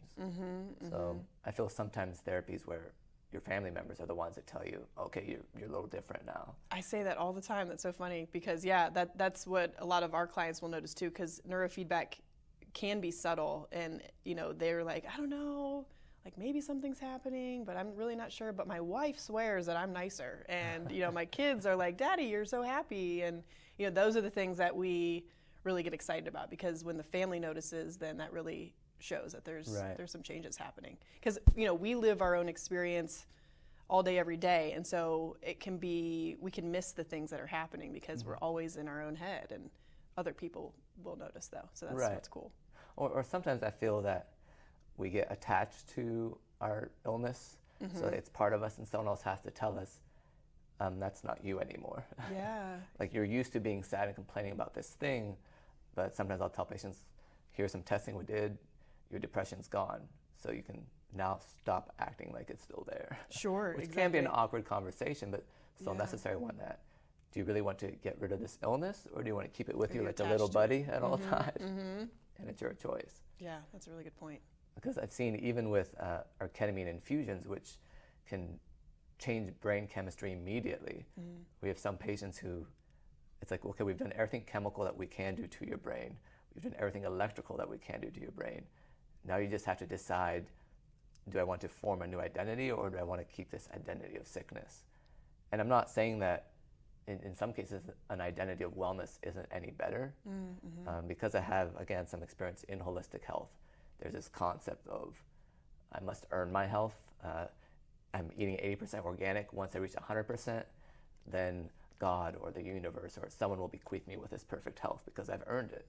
And I feel that can be a very damaging sort of philosophy too. Absolutely. it's not too dissimilar from eating disorders or something like that, where You just okay, kind of this is become how I obsessive look. with it and Right. expect a certain outcome, but that's not always, the case. Right, Yeah. exactly. So, and I did have one question as well. Is it true, or is it more of an internet myth with the bioavailability or the biofeedback, where your heart starts beating at the same rhythm as someone you like or something like that? I'm trying to think of a better way to word it. Because I heard it on the internet. But it's basically that with heart rate variability, your heart starts mimicking the pattern of other people that you're with. Sure. Yeah, I think that I can't give you a really scientific answer on that one, but I do know that there exists a synergy that we can feel off of each other, whether it's heart rate patterns or brainwave patterns. All of us have been in the situation where we enter a room of somebody who's really anxious or really upset or angry, and we can just feel it. We don't even have to see their face. We vibe off of that, right? And so I think some people are more in tune with that than others, but definitely, I think that definitely occurs. And so when we see people, and oftentimes we treat entire families because one person starts to get better, and then they're like, I need to bring my kid in, I need to bring my husband in. If one person starts to get better in the household, then that can really shift the energy of the entire household, right? And so that's definitely a cool aspect of what we see as well. No, that makes sense. And as more of a medical person, when I first read that, my immediate thought was, well, if someone has atrial fibrillation, and I was like, okay, stop geeking out about Sure, yeah. Yeah, I think it's more around just the energies, and like when our heart is racing or we're feeling really anxious, like that creates a whole neurochemical pathway in our bodies that emits much more than just a heart rate that we can sense from another person. No, absolutely. And we see that too, because at our practice, it is therapy and psychiatry, and I have to say that's the majority of what we do is people come in, they get their medications like any other psychiatric practice. Sure. It's simply that for those who are willing, we have a lot of other options. But because we either have people who just feel a little down and they want something a bit more holistic and gentle, or those who've tried 20, 30 different things or different medications and it hasn't worked, many of those patients, the difference we can tell is when they come in and like the atmosphere doesn't suddenly start sinking in the entire practice, because that's how sick they've been, where it's almost an aura. And of course, one of the things we do is Spravato and ketamine infusions. And although obviously it's scientific, there's a lot of research behind it, parts of it are mystical. So you'll see changes in just the atmosphere around a patient. Yeah. Which is why all these things you have to be very careful with and set expectations and educate and all that. But I think one thing that we can struggle with, and I'm sure it's for your practice too, is how do we educate in that we have a lot of patients who come in because, we've heard you have the latest and greatest, no one else has these innovative therapies. How can we say here's the latest, here's cutting edge technology, but yet not market it? And what I mean is we don't want people to just disregard the normal things that every day we do to do our self-care, to self-soothe. Instead, they want whatever is the shiniest or the newest or the best. Yeah. And I can understand that. No one wants to go from Zyprexa to Zoloft to Paxil and try every drug, and then after that, once they've burned out all the receptors, try something different. But how do we strike that balance between here's something new and improved, and okay, it's not healthy to just seek out everything, every shiny object out there. Right. Yeah, I definitely see a fair amount of clients like that, because I personally work with a lot of entrepreneurs and professionals and athletes and things like that are looking just to become the best versions of themselves. And so along with that sometimes comes this perfectionism, where they're always wanting to just be the very best version of themselves and never really feel fully settled on the amazing person that they are. So I work a lot with those people in kind of setting realistic expectations and practicing a lot of presence and gratitude and mindfulness to really start to appreciate where we're at, because tomorrow's, of course, never promised for us, and we have to just learn to appreciate where we are in the moment and focus on the good that we do have, because it can be just a vicious cycle to always be focusing on finding the next shiny thing. And I really like to teach people just to be present and enjoy their current experience. Right. Yeah. No, that makes sense. And On some patients, I do throw everything at them, meaning, so we have Spravato, which is a ketamine nasal spray that is covered by insurance, and it works really well for some patients, but for others, it takes a very long time to work. So we combined it with the transcranial magnetic stimulation, which again is more electrical signals to find those parts of the brain that where the neurons are dormant or when they're firing too much. And we'll combine that, but that's more of a concept of, okay, I realize you've tried 11 different therapists and you've been to 6 different psychiatrists, and we really only have like 1 or 2 weeks and you'll give up on us too. So we might as well go with everything that we have. And then there's others who we won't even put them on psychiatric medications. We'll say, no, okay, you need some evening primrose oil, here's what you need to do with your diet. And what you said about the family, where we can't just treat one person. Now we can, but it's not going to be sustainable. No matter what the treatment is, they'll be coming back for the rest of their lives. Sure. Just because if you can't change your environment, then how can you really change your brain? So we've had that same thing where it's like, this is great, I think your wife needs some treatment too. Yeah, absolutely. You know, a lot of people come to us who are in similar situations where they've tried a lot of different medications, they've tried a lot of different therapists, and they're really feeling kind of at the end of their rope and looking for something new and different. And fortunately, you know, we're able to help the vast majority of those people because we do offer something that's different. It's more of a direct approach. So we have the therapy, we have the counseling there to help you through, you know, those difficult moments and those changes that you're going through. But the technologies that we introduce can really help push the person in the right direction a lot faster and a lot more efficiently than maybe the traditional routes that they've tried before. Right, that makes sense. Yeah. So what's something that we can do on our own for mindfulness? For example, for a while I lived in Florida, and so I was really into earthing, where you would just stand outside barefoot and just be mindful, be in nature. And that's great a couple months out of the year here in Ohio, but you know, if I start doing that in November, I'll just get frostbite. Sure. I might be more in tune with my body and really mindful, but I still want to use my feet. Right, you know? right, exactly. So, and I noticed that during quarantine too, that's like, okay, just staring at the wall, whether it's meditation or prayer, like there's some limitations to what I can do self-care. So I really believe in nature as a way to heal ourselves, but can you teach us a technique or something to that effect of how we can sort of be in the moment and let go of the constant anxiety? And for me, I mean, we were talking beforehand how I was sending an email at 1:30 in the morning. So Yeah, Nick, we got to work on that. right. This is action intervention. The whole purpose of this is just fixing me. Fix Nick, yeah. Right. Sorry that y'all thought you were going to get some information here. It's all about fixing me. He needs help. Okay, so a technique, I have so many, you know, rattling around in my brain. I really like using the senses to ground us, to make us feel present. So I call it the 5, 4, 3, 2, 1 technique. So you're using all of your senses, which really, it's good for feeling overwhelmed also. Like if your brain's kind of moving a million miles a minute and you feel scattered and you don't know where to start, if you have a lot of things on your plate, this can be something that really helps kind of center you and get you back to 0. So 5, you're using your vision to identify 5 things in your environment. And if you're alone, you probably want to do this out loud, right? So I see the table, I see the plant, I see my shoes, you know, so you're naming 5 things that you see, and then you're identifying 4 things that you can touch, and you want to actually touch them. So you want to feel the difference in texture on your pants versus your skin versus maybe your hair, and just really like dig into that sense and really notice the differences in texture.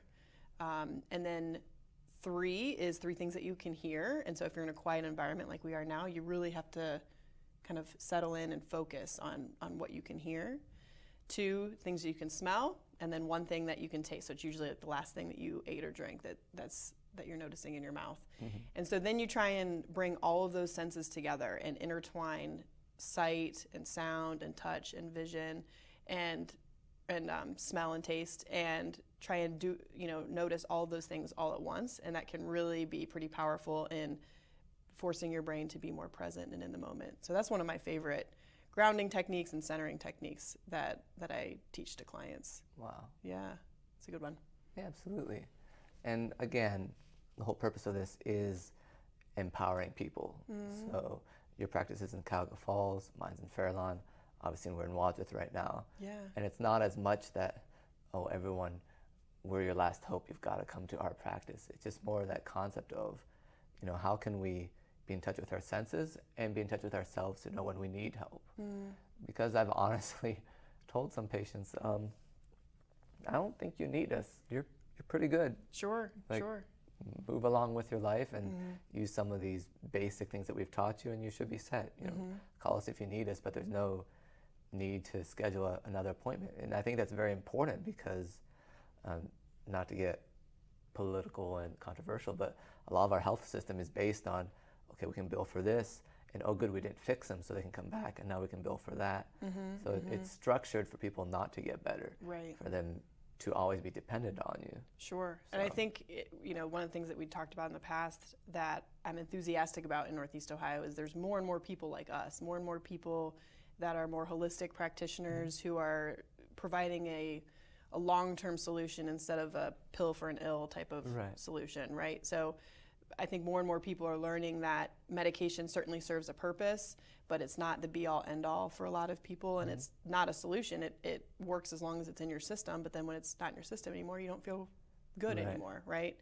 And so I think more and more people in this area are branching out and looking for more long-term holistic options, and that's really encouraging for me because I've lived in different parts of the country, and I see that it's more prevalent in different parts of the country. And Northeast Ohio has been a little slow to catch on, but I think we're finally getting on board, and I think that's exciting. So if someone's interested, how do they kind of cut through the fluff and find out what'll work for them? Because, as we've said, you with neurofeedback and biofeedback, me with the TMS and the ketamine, there's a lot of different options out there. And I feel the internet stopped being useful for researching these things around 2012, 2013. Sure. So how can someone sort of kind of understand, okay, this isn't just, eat some tofu and be happy. This is actually something that it might be holistic, it might be gentle, but it's going to work.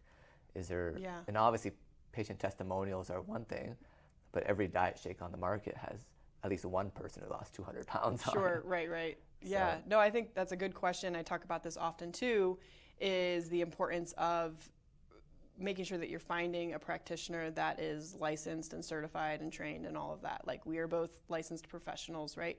So that's an important aspect. In my field with neurofeedback, you don't have to necessarily be a licensed professional to purchase the equipment and use it. And so for me, that's pretty scary. And so, if you find that neurofeedback or biofeedback specifically is something you want to look into, you definitely want to make sure it's being provided by a licensed professional, and also preferably somebody who is certified in providing that, like has done specialty training in providing that as well. So that's a big thing for me. And yeah, with any therapy, you just want to make sure that the person who's providing it knows what they're doing and has some training and research and background in it. Okay. Yeah. It makes a lot of sense. It's the same with me in anesthesia. You probably don't want someone who's like, look, I saw this on YouTube. I think I've got this. Sure. Right. Yeah, that sounds pretty terrifying. Right. So how can people reach you if they are interested in alternative therapeutics and your specific practice? Yeah, so our website's a great place to start, www.trainyourbrainohio.com. There you'll find all of our contact information that you need. We also have recently started a podcast. I hope to have Nick on it one day soon.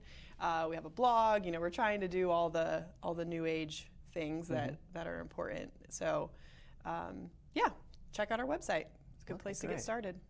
And for us, Alleviant.com, our number is 330-754-4844. You can just call, ask for an appointment. Like I said, we have psychiatry therapy as well. And a crucial thing is, especially since we like to share patients, is that we don't take you away from your current provider. So I think that's the issue in mental health, is that sometimes people have a really good connection with who's giving them their care, and yet they feel, well, can I get better? What's the next step? Sure. And it can be difficult, I feel. So we try to make sure that all the connections, like the people who really know you, matters, because again, mental health is different. It's not something that works in the slightest with, I don't know you, I've heard your symptoms, here's your prescription. I mean, that can work in the short term, but we've seen a lot of the effects of that. So right, the Therapeutic Alliance, as we call it in my my world is very important. And so to, have somebody that can provide some interventions, whether that's medication or neurofeedback, biofeedback, alongside of a good professional therapeutic relationship, I think that's really where the magic is. Right. With your, approaches or mine. Yeah, absolutely. Definitely. And I think one thing I learned today is that I need to do more self-care, so I'm not sending you emails at 1:30. So maybe I'll nap after this show. Yes, that sounds like a good idea. Great. Well, thank you all for joining us. Again, I'm Nick, and this was Brittany, and we enjoyed having you here on the Alleviant Health Show, and we'll see you next time. Thank you.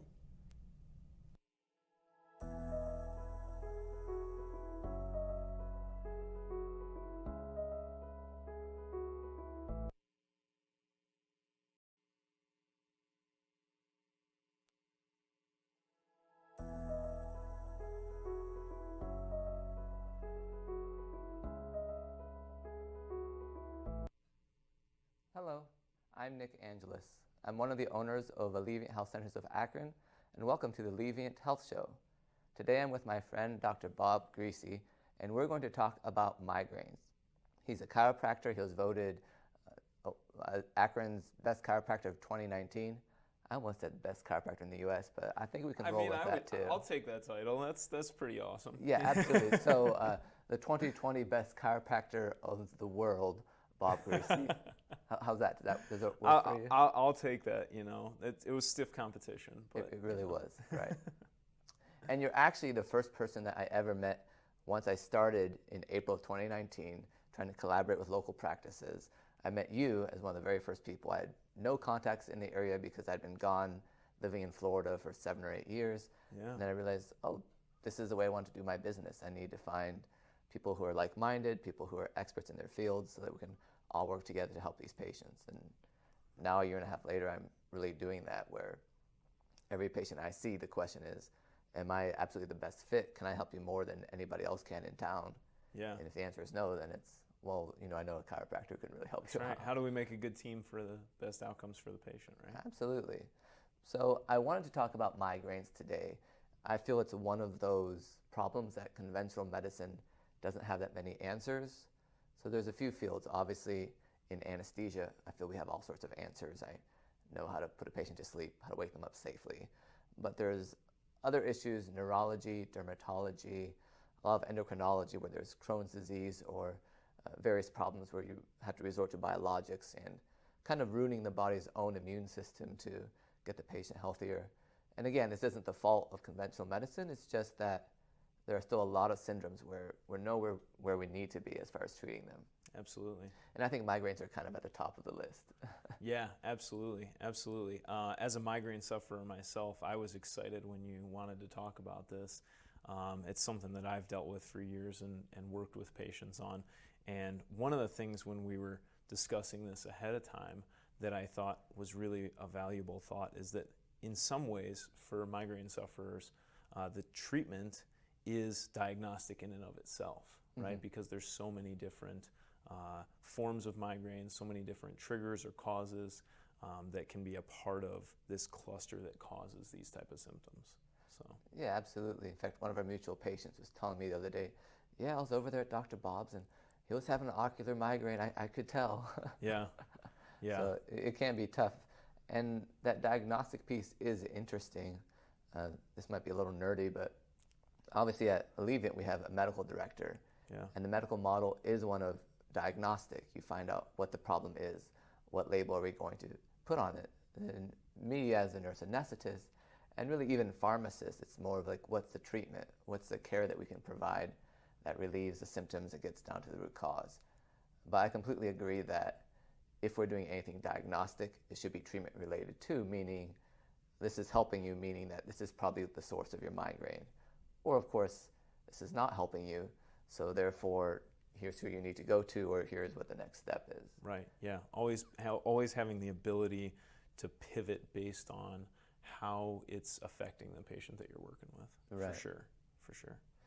And I think for what you do as a chiropractor, it is more of like the first line where you have a headache, go to the chiropractor. Yeah, yeah. For me, being a nurse anesthetist, I've had patients say, hey, I have some headaches, should I come to you, can you help me? And I usually say, I'm not really a good first choice. obviously a lot of what I do is IV medications, more powerful interventions. The ketamine infusions that we do, for example, work really well for migraines, but again, this isn't for I had a headache last month and I might get one this month. Right. While in your case, it's more of, okay, I have an issue, let's get to the bottom of it right away and start with some chiropractic care. Yeah. So I would say that our approach, being kind of like a first line for these type of symptoms, is usually the structural component. Tension in the muscles of the upper neck, which a lot of research has shown that people who suffer from specifically migraines and tension headaches have reduced mobility in that area. And then also looking at, are there some vitamin or other deficiencies or sensitivities and things like that, and then taking that approach. Beyond that, we're usually kind of working collaboratively with other providers like yourself, nutritionists, medical doctors, neurologists, things like that. So, Right, and nutrition is so important. So even though a lot of times the way we angle with patients is you take the structural deficiencies, I take the neuropathic part of it, Right. where perhaps everything looks fine even on MRIs, on X-rays, CT scans, but there's still some neuroinflammation where maybe we can't get the exact diagnosis of this is exactly what's causing it, whether it's Lyme disease or some of the more complex neurological issues. Sure. But we find that even if I've resorted to, let's say, ketamine infusions for the migraine, which again is not a first-line treatment, but often a very effective second-line treatment, at that point, you still need the nutrition, you still need the vitamins. Absolutely. Ketamine in particular is a drug where it really creates a lot of metabolism in the brain, where there's parts of the brain that wake up that haven't been active for a very long time. And of course that means that the brain needs more resources. So if you don't have the B vitamins and the magnesium, and Right. even once you start going down into amino acids, you're limited in the healing that can occur. Yeah. So a lot of times, no matter what a patient's coming to me for, I start with, well, what are you eating? Yeah. And usually they say, listen, this isn't going to be fixed by some avocado toast. I've been Right. suffering for many years. I really don't need, a Google search on healthy foods. But then once we get some progress, then each time, like, okay, I'm actually seeing some benefit. It makes sense for me to now empower myself and do what I can. Right. A little bit more openness once people start to see that the first steps are being made. Absolutely. Right.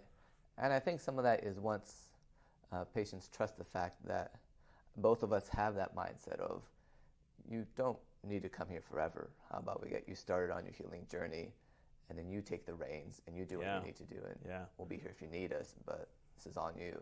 Definitely, the best long-term results are found when patients take responsibility for their own health. And those, in my opinion, are some of the most exciting patients to work with, is when they really get it from the beginning and they want to seize hold of whatever they can to take ownership over their health and their life. Mm-hmm. Absolutely. So what do you see typically as some of the causes of migraines? We already talked about the most common for what you deal with, which is just structural issues where there's muscle tension related to the neck, things of that nature.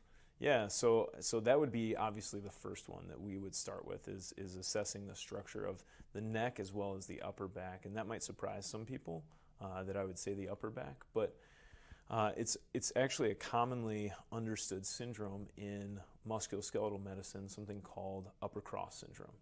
And that's a common syndrome that we see a lot now because so many of us are working from technology, right? And even more so now because of the pandemic. And we often see patients whose standard posture has become something like this, where the chin and the head have protruded forward. We're rounding and getting tight in the upper back, and then it creates a lot of upper cervical tension. And about 10 years ago, there was some research done on upper cervical anatomy where they actually took slices. It's pretty interesting. I'm nerdy like yourself. So they took slices through a skull of a cadaver, and they found that some of the upper cervical muscles actually protrude in through the foramen magnum, the hole at the base of our skull, and attach to the meninges around the brain. So that's one of the things that I talk to patients about all the time, is that these muscles that get tight, they're not just tight muscles. They have an impact on the neurology and the function of what's going on inside our head. So yeah, we look there first and foremost because that's our bread and butter. Right. And then we discuss with them possibilities of food sensitivities. For me, my main trigger is gluten. When I consume gluten, it has, I call it, it's dose dependent. So if I sneak a little bit, and I'm out and maybe have like one beer or a piece of toast, I might be okay. But if I start introducing it enough, then within a few days, the migraine starts to show up. And it might come in clusters where I might even have a few in a week. So we start looking at food sensitivities and discuss with them maybe a food diary or something like that. We talk about some vitamin deficiency possibilities, and we look at, hey, could you be missing? Magnesium is one that we talk about. B vitamins is another that we'll talk about with them. Things along those lines, and try and target which one's going to be the most effective, because they're not effective in every single case. But for some people, it's a big difference maker. And then another is hydration. That's key for me. That's one of my triggers as well. And so I always check in with patients that they're drinking plenty of water. Beyond that, that's when we start having discussions about maybe we need to bring somebody else into this conversation. So Right. Well, I think the electrolytes are key too, because oh yeah, if you look at the research of drink 8 cups of water a day, there really isn't a basis for that. So a lot of times people will say, well, as long as I drink water, I'll be fine. yeah, And then they come in with no electrolytes, basically, yeah. where they have the opposite problem of you've watered down any nutrients that your body's trying to absorb. I've made that mistake myself. Yeah, you work out and afterward you're dehydrated and all you do is replenish the water. But when you're sweating, many of us know, you're sweating out more than just water when you're working out. Exactly. So. And there really aren't too many good products. I mean, Gatorade is basically soda that isn't carbonated. And then even I did an article once, not as much anymore, but I used to write all sorts of articles helping different reporters out. This was for, I think, Consumer's Digest, and it was about Pedialyte and some of the drinks that are supposed to help you if you're not getting enough nutrition, enough electrolytes. And I discovered that many of the ingredients really weren't high quality and could actually cause more problems. So there's plenty of recipes on the internet to make your own electrolyte drink. It's not too difficult, adding magnesium, lemon juice, things of that nature. But a lot of times even salting your food, which can be complex because vascular issues is another reason that you can have migraines. Right. So a lot of times what we see, because I think both of us deal with very complex patients who are often frustrated because they try something and then it makes the migraine worse, and then they try the opposite and that also makes the migraine worse. Yeah. So finding that balance of, okay, I need enough electrolytes, but at the same time I need enough hydration. Yeah. Because from the vascular standpoint, there's plenty of migraine surgeries where they'll go into your brain, they'll take out some blood vessels and hope that that will cure your migraines. Obviously, that's, if I'm a second line approach, that's more third, fourth, fifth line. Absolutely. But I've had some patients where they're about to go for that surgery, or even one who had surgery and it didn't help the migraines, where we could help them. But again, it's that holistic approach. Obviously, as a chiropractor, you have the time to spend with patients to talk to them as you're working on them. Yeah.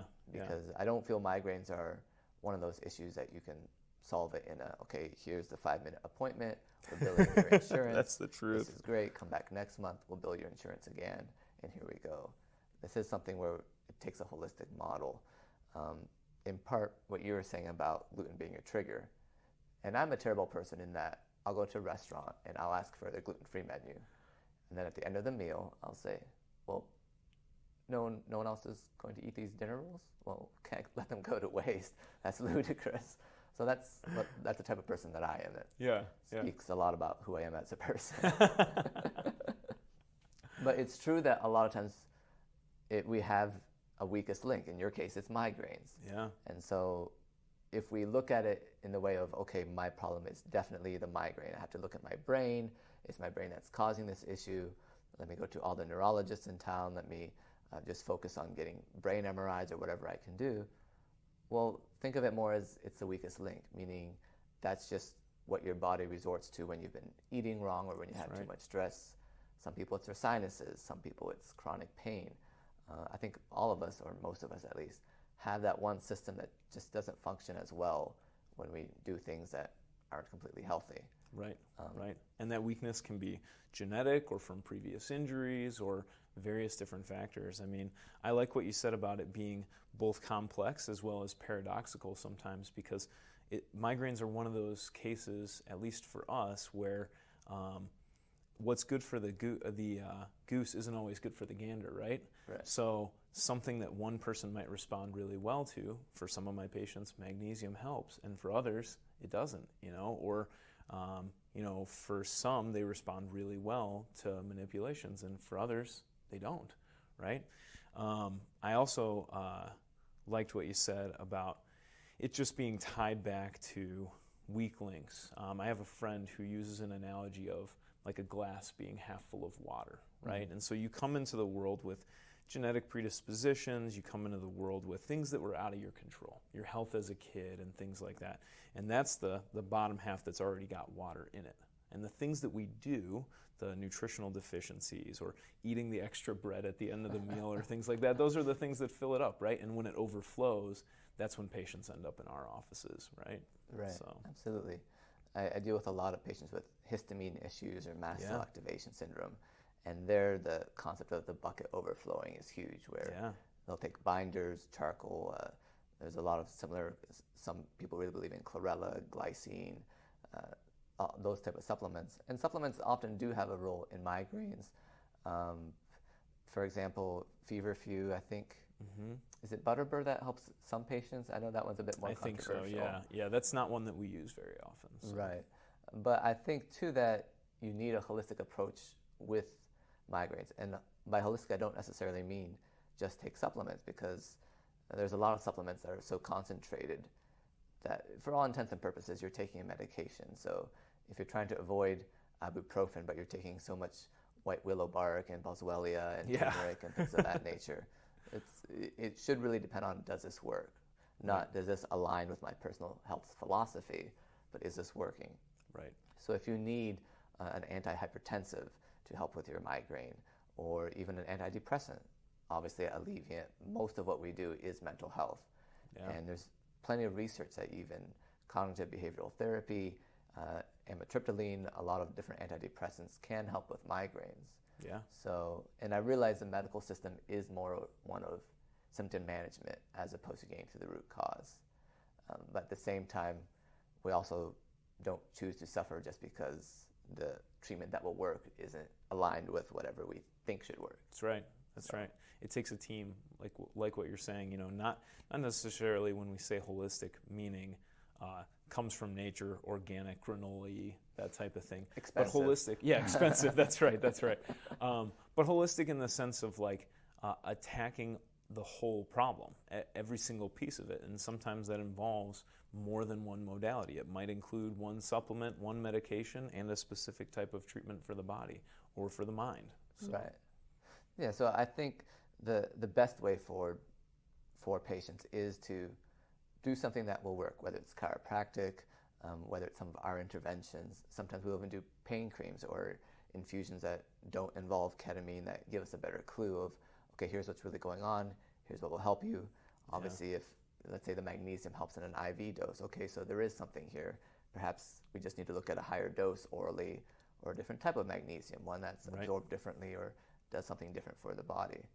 But I think that is definitely the key, that whether it's from a vascular issue or something completely unrelated, as you were saying about food allergies, where I think in the next 10 years, we'll slowly realize how important the microbiome and the gut really is. Oh my goodness, yes. Yeah. My wife and I are doing a gut repair and detox program right now. It's called Repair and Clear. It's by a program called Apex Energetics. And the first focus in the first 3 weeks is just heal the microbiome, right? Like heal the intestinal barrier, reduce any permeability that might be happening there so that we're not developing any new food sensitivities. Right. And then in the second phase, then you go into helping kind of clean things out and get started with that microbiome fresh and healthy and clean again. So, yeah, I think that's really important because, with migraines, there's two ways to look at it. One is the more preventive, where some patients need to be on monthly injections.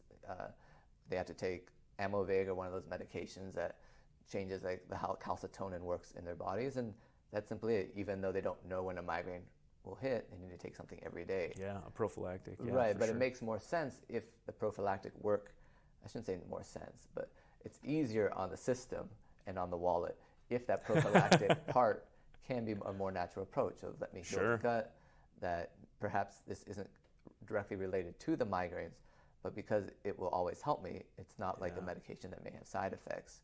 That is one way to think of it, where, again, a lot of times it's difficult because patients with complex disorders have tried so many things and so many things haven't helped. But the general rule of trying to get healthier, because there are limits to that. For sure. I have people who say, well, I'm 80% organic. I really need to work on that last 20%. And I just say, nope, probably not actually. Yeah, I agree with that. One of the things that we tell our patients is that you have to look at it essentially in a cost-benefit analysis. That's the term that I use. And you say, look, if I'm not drinking any water every day, if I'm like 3 cups of coffee a day and that's the only water that I'm getting, well, that water is foundational, right? But if you're 80% organic, the change that you're going to make in that extra 20% might be expensive or challenging, and you're going to get less of a bang for your buck than you did from that first 80% when you switched over from maybe eating McDonald's to eating 80% organic. You probably saw a dramatic change in that. Right. No, absolutely, because, again, stress is so integral to migraines with anything with the head, because sounds kind of silly, but we need to remember that the brain is the only organ that tells us what's going on in words. Yeah. So obviously I deal with a lot of anxious, depressed patients. We might be doing ketamine infusions for PTSD or transcranial magnetic stimulation for anxiety or OCD.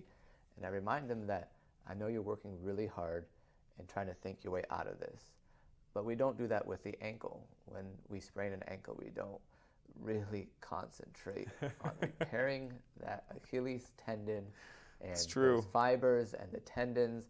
I'm really going to fix them with the power of my mind. And yet somehow, if anything seems to be a neurological issue or a psychiatric or psychological issue, we really put our mind toward, I will defeat this. Yeah. So a better approach is realizing, well, this is just a symptom.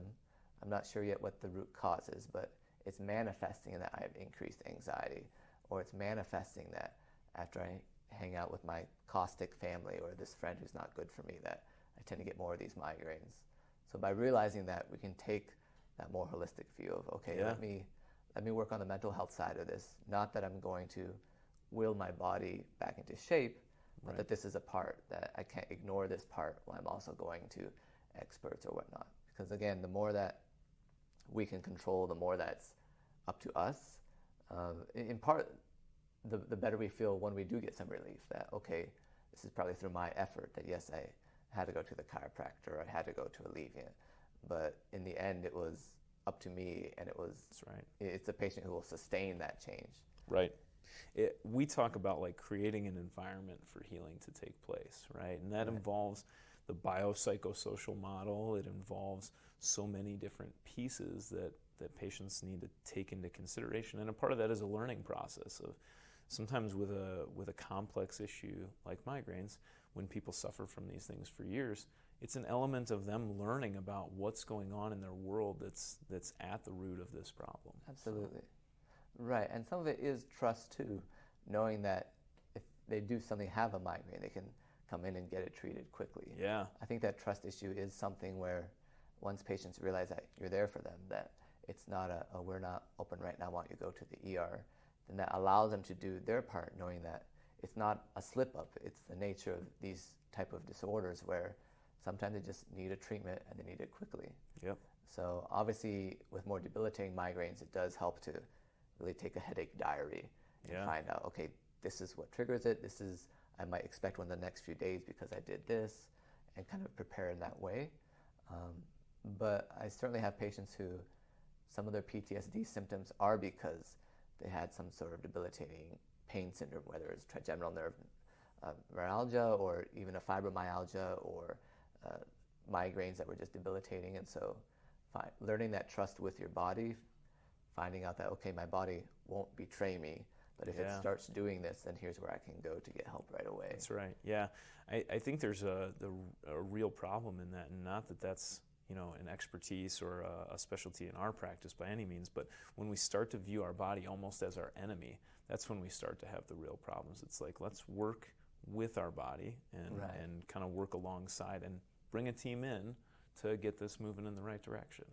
Exactly. You can't separate and have a civil war where you load no. parts that aren't working, but you're really about that liver and that spleen. I mean, that spleen has never let me down. Right, that's right, that's right. But my brain, on the other hand, we're no good, yeah.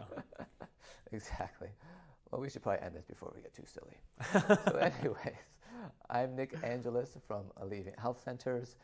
We provide psychiatric care, counseling, neuropathic pain management, and I'm with Dr. Bob from Healthsource Fairlawn, America's favorite chiropractor. We're continuing to give him more and more titles as we progress with this show.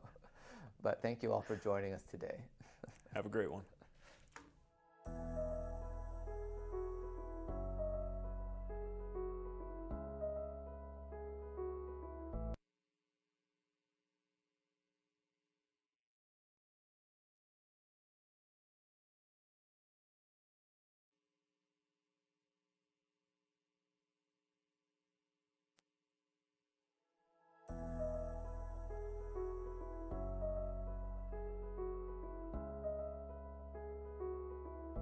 Welcome to the Alleviant Health Show. I'm Nick Angelis. I'm a nurse anesthetist, and I'm one of the owners of Alleviant Health Centers of Akron. And we're here with Shawna Kathleen, and this is very exciting because this show is never scripted, but I'm actually going to read her bio. This is a moment for me because I don't enjoy having notes or anything like that. So, looking at your bio, Shawna is a mind-body mentor. She teaches female entrepreneurs how to trust the vision and create their life with confident expression and emotional freedom. Shawna is the owner of Goldmind and has been mentoring women for almost 3 years. How did I do? Did you like that? Fantastic. Yeah, that was a good bio. Thank usually you. I don't bother with bios and things of that nature, but I was like, this one's good. I'm going to have to read this one. I wrote it at about 10 o'clock last night. So Those tend to be the Yeah. best. Just how this show is sort of like, we talk about what we might talk about, and then we don't talk about it anymore, and then we're on TV and let's see what comes out. I think that provides some originality and some creativity, which is really what you do with your female entrepreneurs. yes. So why don't we start by talking about your story? So as you've noticed from seeing our other episodes, this is the type of show where we immediately get right to it. In fact, I just recorded a disclaimer show. So rather than talking about the obvious things that this is not medical advice, just watch our disclaimer show and you all will learn I'm so glad to hear that. I was going to just keep mentioning, like, I'm not a doctor. Right. So we have a separate show to explain all that on how to incorporate a very practical advice for yourself, but at the same time realize that perhaps you should schedule an appointment or something to that effect as well, if what we're saying really resonates with you. So I really want to hear about your story. Although before we even start with this, and this just came to my mind, one of the most fascinating things about what you teach your clients is the concept of being selfish. So we've talked a lot about spirituality. We both come from different approaches to that, which again is what I want on this show, because if I have someone who believes the exact same things that I do on the show, well, why do I have them on the show? I might as well just talk to myself and not even pretend to have someone agreeing with me. But I love the concept where you say that we should be selfish. So for me, I was always raised being taught to turn the other cheek, and not the whole, you've got two cheeks, now it's on, but to keep turning the other cheek, to always serve others, to put yourself last. And that has worked pretty well for me, but obviously it has its drawbacks. So I want to hear from you, why should we be selfish? What does being selfish do for us? And what do you mean by that? I love this because I think it dives into people pleasing, which across the board, I don't think I've come across one person who wouldn't identify as a people pleaser, like a little. Mm-hmm. And when I started learning,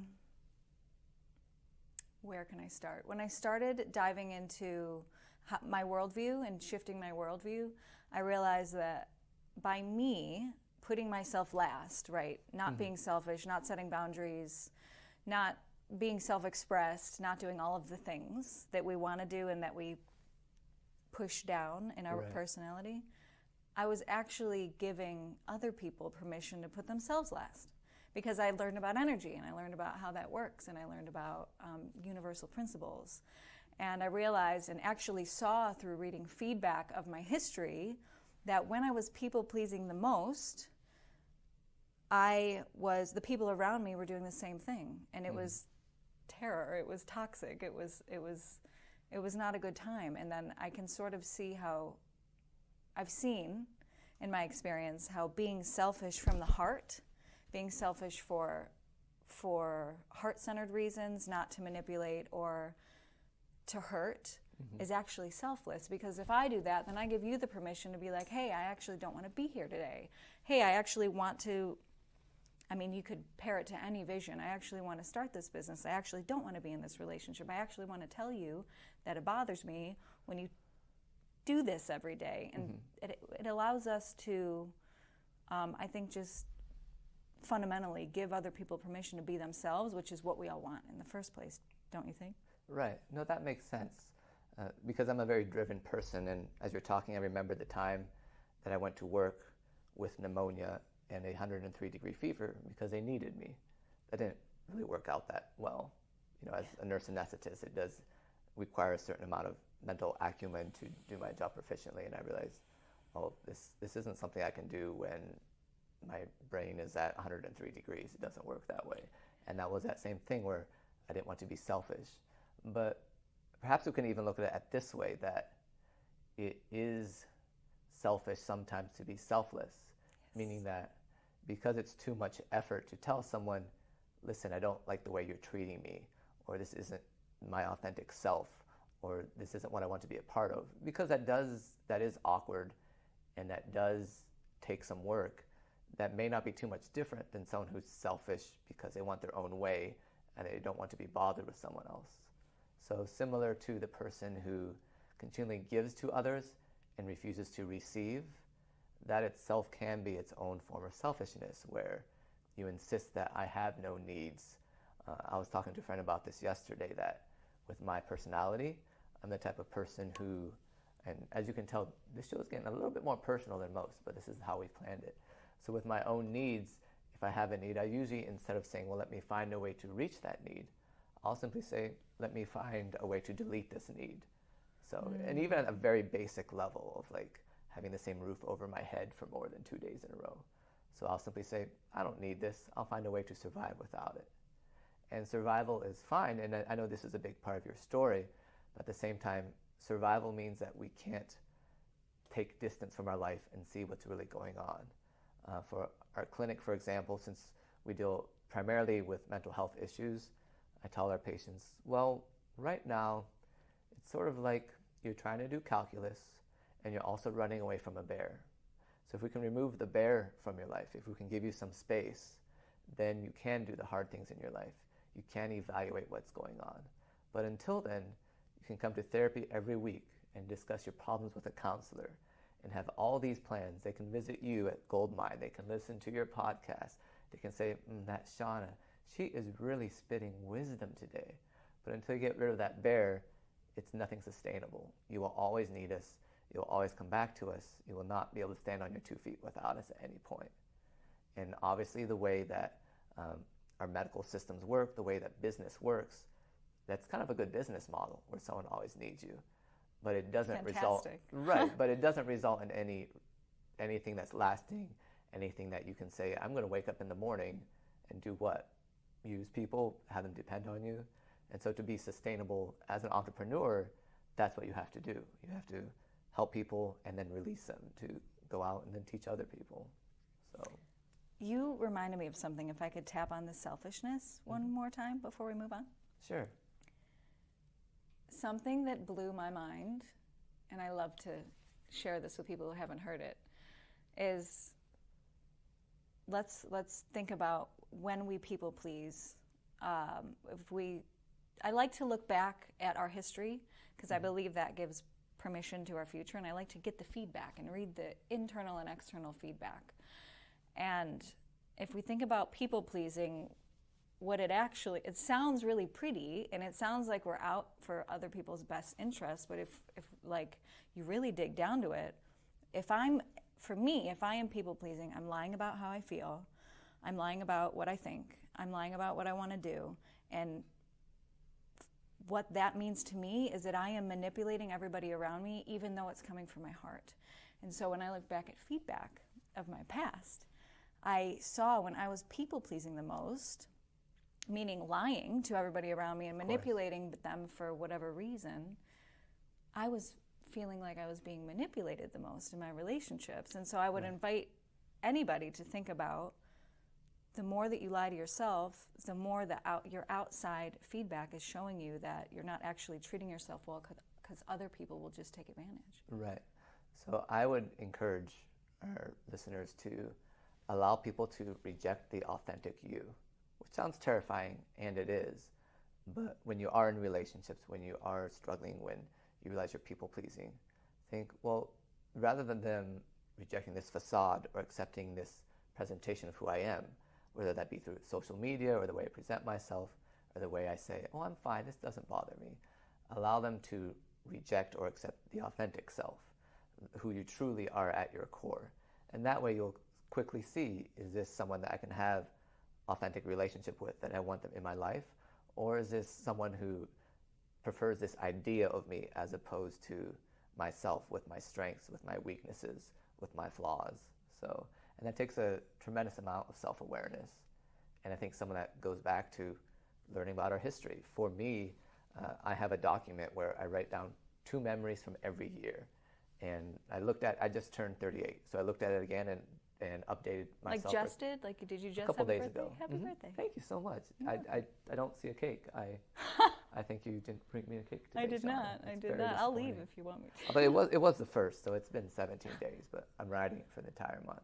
So anyways, I wrote down 2 memories from 37, and I usually, this is silly, but I put a smiley face or a frowny face on whether it was a good year or a bad year.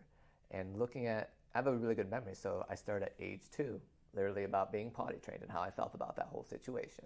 It was hard on me. And so I look back and I can see little subconscious vows that I made, that this happened to me, I will never let this happen again. 10 years later, the opposite happens, and I can go back and trace it back to that vow I made to myself of, I don't want to treat people this way, or I want to be authentic this way, and I sort of went too far.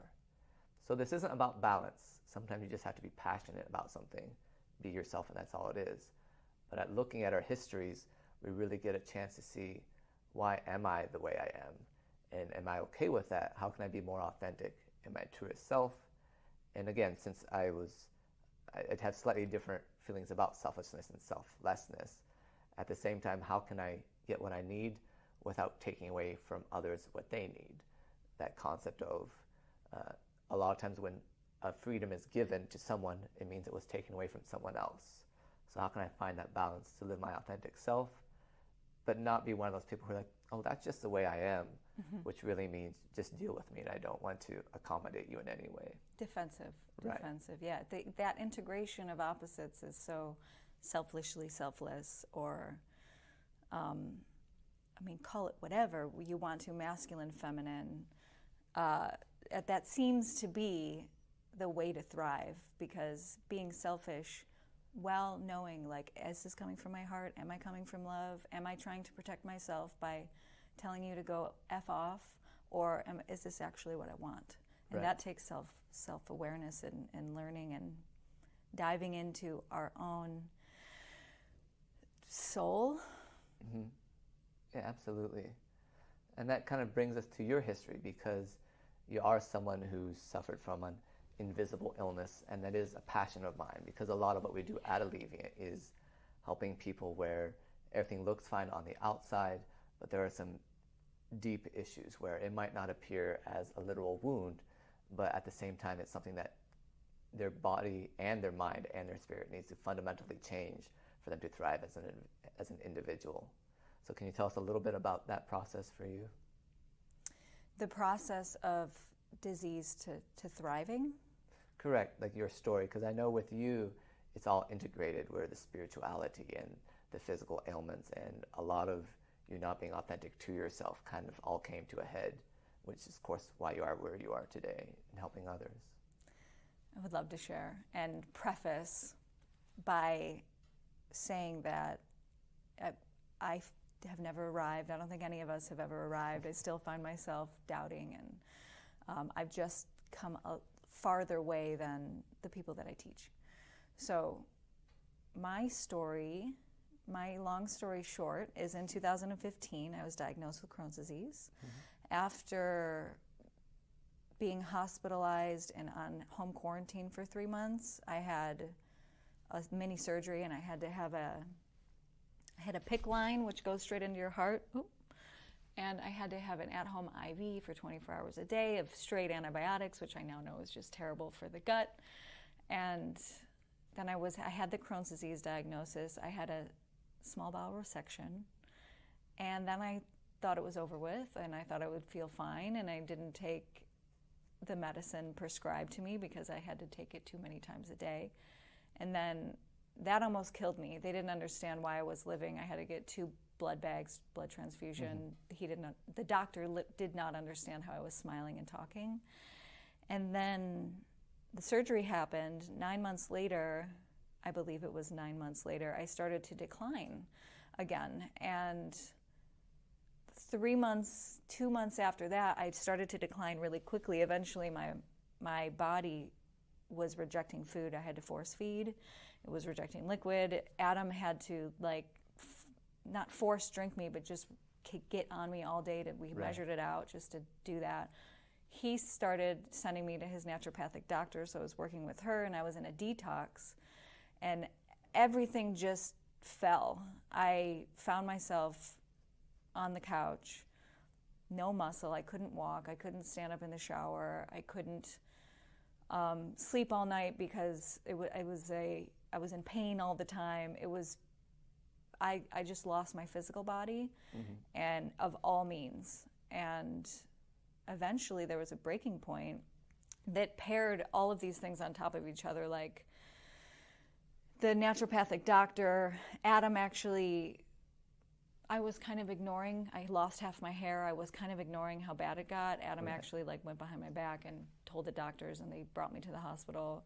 A psychedelic experience, a few things on top of each other sort of shifted me, and I found that I still had my mind on the couch, couldn't walk, couldn't eat, nothing. I still had my mind, and starting to develop the way that I view the world, I started to see correlations to how I felt during the day. I started to track my symptoms and see how healing is like this spiral process. And eventually, when I started to be able to move again and walk again, I just fell in love with life, and I wanted to live it to the full extent that I could. And that mind-body connection that I developed dead on the couch has correlated to every other area of my life, in my business, in my relationships, in my health. And it has, looking back at my history even, I saw how my mental health, this is interesting, I was talking to Adam about this in the car. I saw how my mental health was affected by my physical health, and that I didn't know that that was a thing. Wow. And I think that's where it is, that the holistic mindset of our bodies, our souls, our spirits, our minds, that they are all connected, that you cannot treat one part of it and ignore the rest. That's how, as Americans, we think it works, that this part isn't working right, I will have the surgery, I will take the medicine, and then I'll be fine, I'll be back to normal. But instead, it's that we have to integrate every part of us. So the question becomes, how can we get that self-actualization? How can we realize what's really going on with ourselves without being brought to that breaking point? Because for many of my patients as well, they are now very vulnerable in a good way, where they can express their needs, where they can say, this is what's going on with me. But they had to go through severe trauma to get that way, almost as if the soul was released when the heart was broken, meaning that as it went through hardship, that's when they finally realized, oh, okay, this is what I'm all about. This is what is really important. So the question becomes, how can we teach others about that without them having to be, as you were, basically just a mind on a couch at that point? I remember a pivotal moment you reminded me. And isn't that the question, is how can people learn before they get to rock bottom? That's the question. And should we even make rock bottom mean a bad thing? But there was a moment where he took me to our naturopathic doctor, Rhonda Lynn, she's in Chagrin, and she looked at me. I wasn't eating. I didn't want to eat. The body, actually, I learned that the body will shut off the hunger response, and which mine did, because I lost a bunch of weight. And I was getting malnourished. I was weak. And she looked at me in the eye and she said, "Do you want to die?" And I know it wasn't a question. I was like, "No." And she's like, "Well, then you have to eat." And that sort of shifted, and that option came up for me again. And I thought, well, I'm either going to shift and live, or I'm going to die. Like, Right. And some people choose death. That really is a thing that people choose, and I didn't. I remember speaking to something that was outside of me, and I said, "I'm not finished yet." And then from that point on, it was just all about, like, how can I live and enjoy and experience life and not shut myself off or shut off love or shut off the human experience? Because to me, the humanity, the more I can experience my humanity, the more I can experience my ultimate potential. Right. No, that makes sense. And it goes back to that choice, that if we don't choose, if we just go to the doctor, and I don't mean doctors in the standard American medical system and all that. I mean anyone that you're going to for help. If you just go through the motions of, this is what I'm supposed to do, they're telling me to do this, I'll do that, but you never choose for yourself that I choose to get better, I choose to live, I choose to work on this, and actually make that your own, then again, all of life will become just this shadow of a real existence. Just as we've seen with this pandemic, where everything we believed in, healthcare, the criminal justice system, education, there's all these gaping holes in what we thought society was supposed to do, in the very structure of it, in justice and equality, and it's very uncomfortable. But until you face these, and you mentioned a psychedelic experience where sometimes that's a way to kind of get outside your default node network of, this is where I am, or this is who I am. But I think that's the real question of, how can we look at ourselves, see our authentic selves with our strengths, with our flaws, and accept ourselves, and then choose, okay, this is who I am, this is where I am, now how do I get to the next stage? And the issue I think that we run into is that we'll try to do so on a superficial level, where we'll Google, let me see what spiritual meme I can find on the internet. That'll make me feel better about where I am.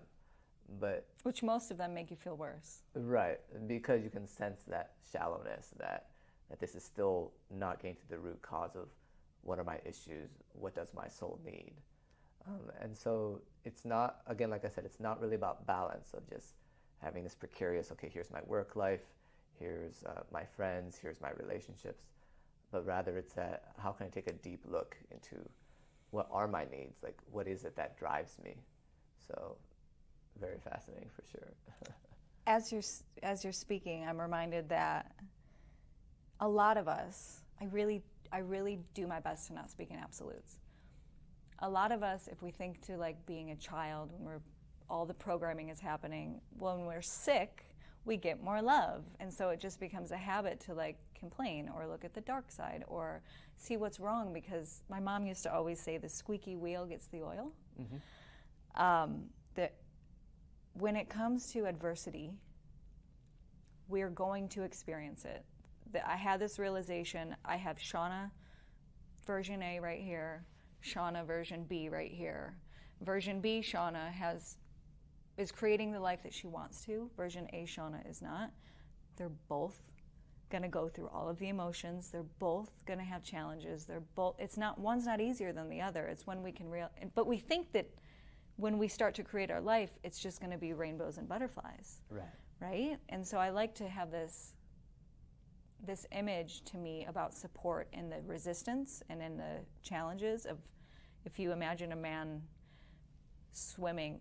So I'm leading to like, our adversity supports us, which people have a really challenging time understanding physically. They'll understand it, but they don't quite get it.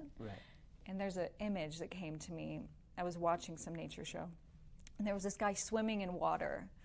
And you could see the water pushing back his hair. You could see the resistance of the water on his body as he's swimming through the water.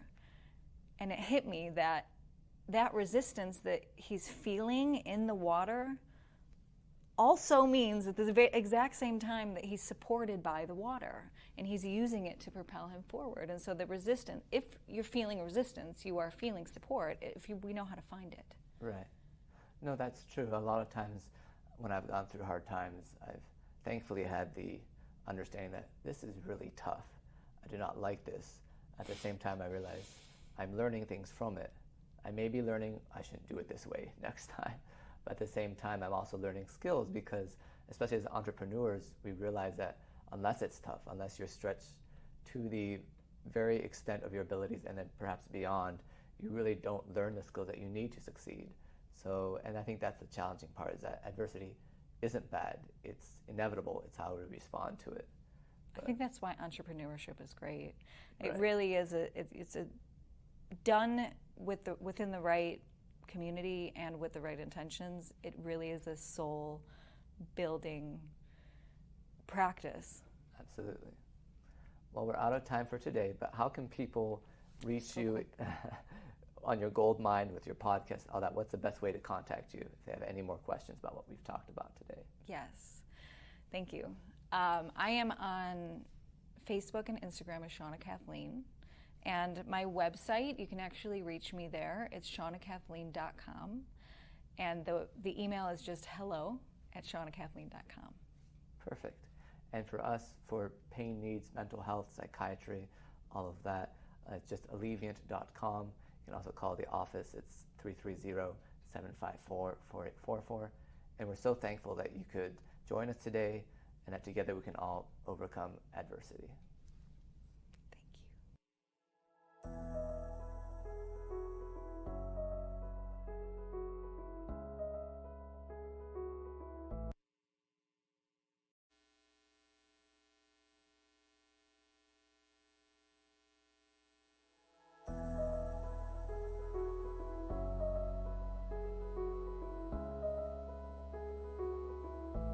Hello, and welcome to the Alleviant Health Show.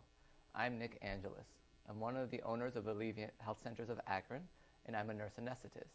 Today, I'm here with Matt Gutbrod. And as usual, we're going to talk about a soft, inconsequential issue. Just kidding. We're talking about men and addiction today. So Matt, how's your day going? Very good. Thanks for asking, Nick. Thanks for having me. Yeah, absolutely. Glad to have you on the show. So why don't we jump right in, as we always do on the show, and talk about it. What is it about men in particular?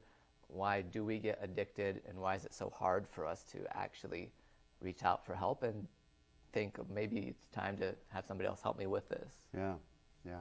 Well, you know, I just recently celebrated 20 years of sobriety, and I've been around addiction my whole life. I had an older brother who died of this disease, and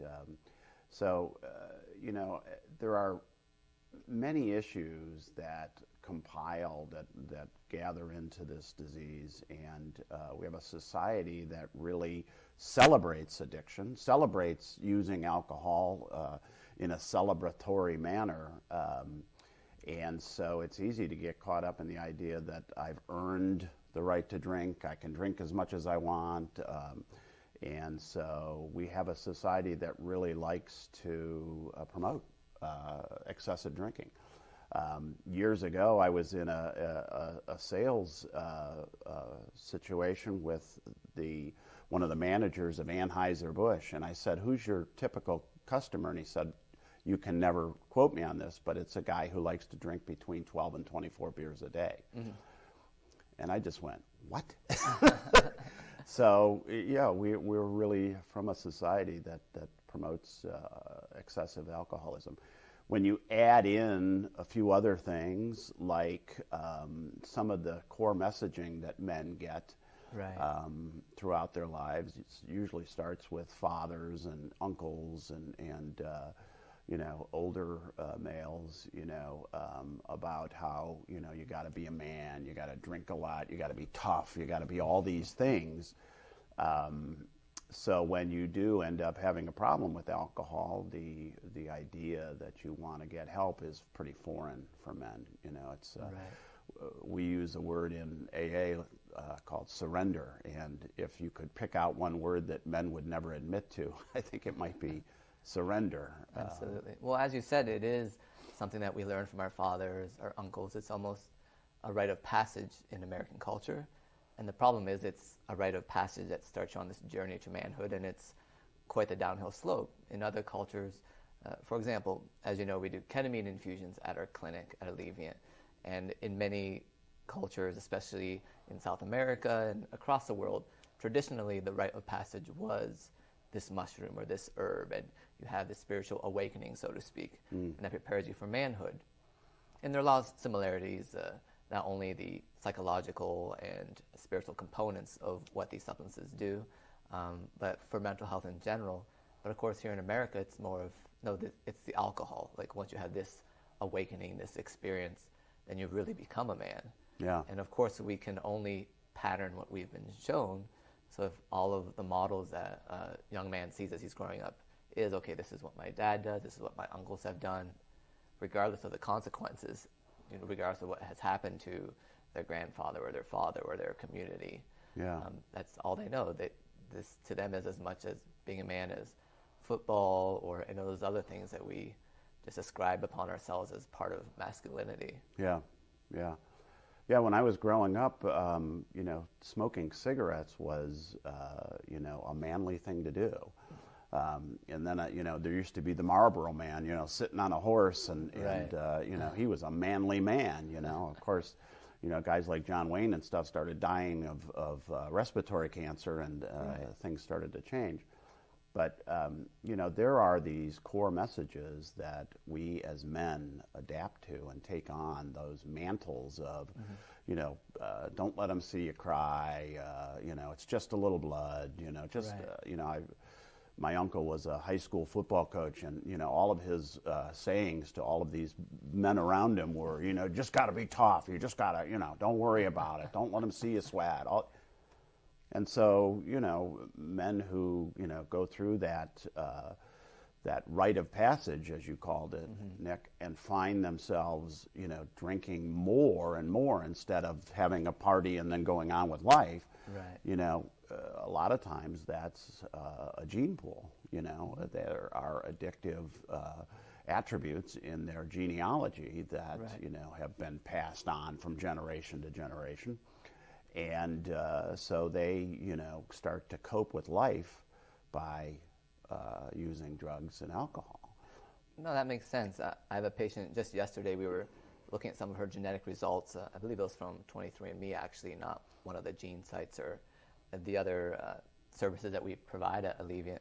But it showed that she actually had a genetic predisposition to PTSD due to the way that her DNA is. And so we'll use that information to select the best medications, the best treatment for her.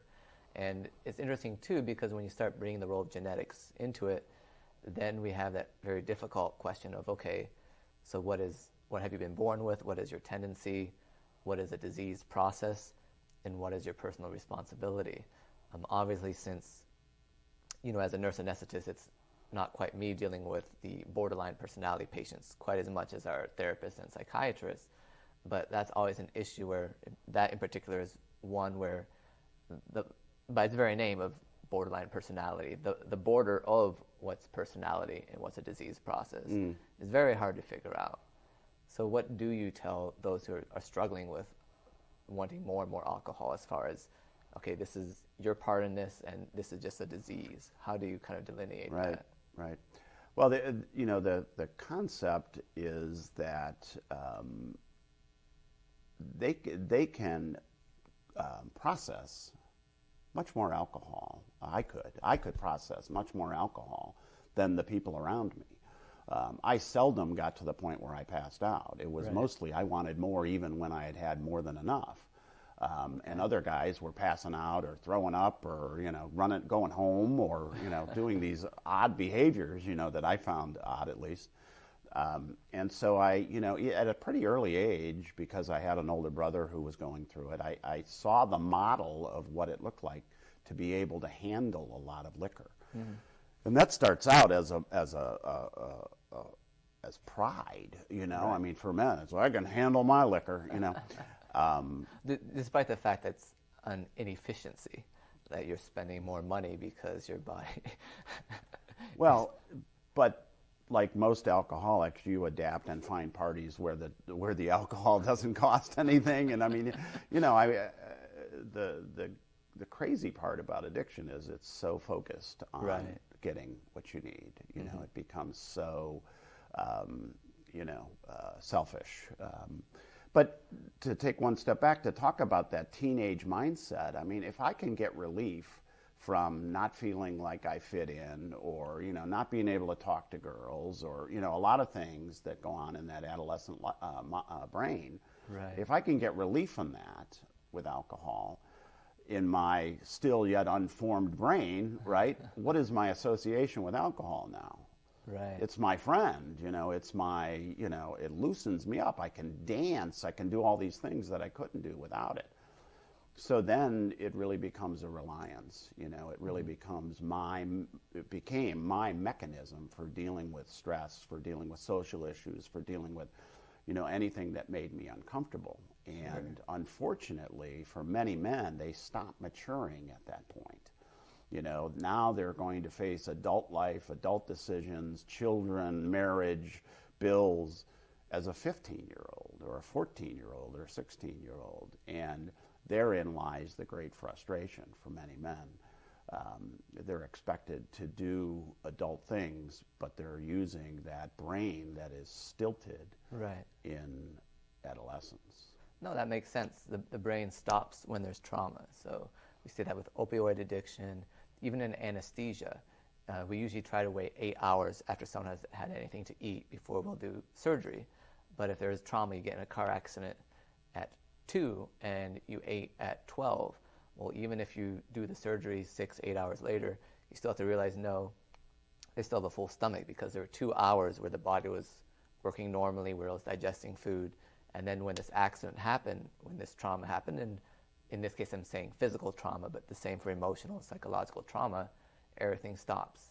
Now the brain is out of growing mode and it's into survival mode, that no matter what happens, everything is about survival, not who do I need to step on to get what I need. It's all about how can I last? How can I just get through this day, and then we'll worry about this tomorrow. So that's a really good point for sure. Yeah. So we end up, like I did, in a situation where we're really trying to deal with adult issues with a adolescent brain, and that's not a good combination at all. And so for me, it was a number of years before I decided that I really wanted a different life, And so I joined AA, and it's an amazing association. There's very few things, very few places someone can go and walk into a room full of strangers and say, "Hey, I'm a drunk," and people go, "Cool, you're home. Come in. You're one of us." Right.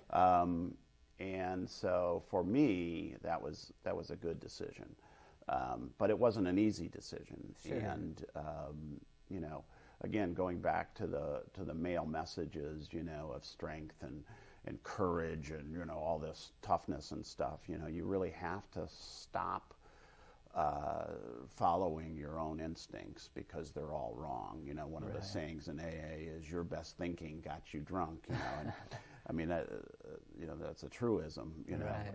So there are many messages inside of AA that are counterintuitive for men. Which makes it hard.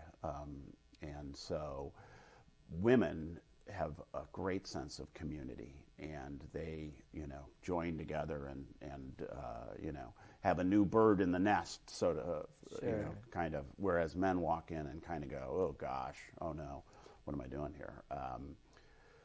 And then there's the whole, outside of that, there's the family that's trying to deal with this, or, this son, this husband, this, father, this, and, that in and of itself creates, I've had a lot of wives come up to me when I've done talks and said, "Why can't my husband just stop drinking?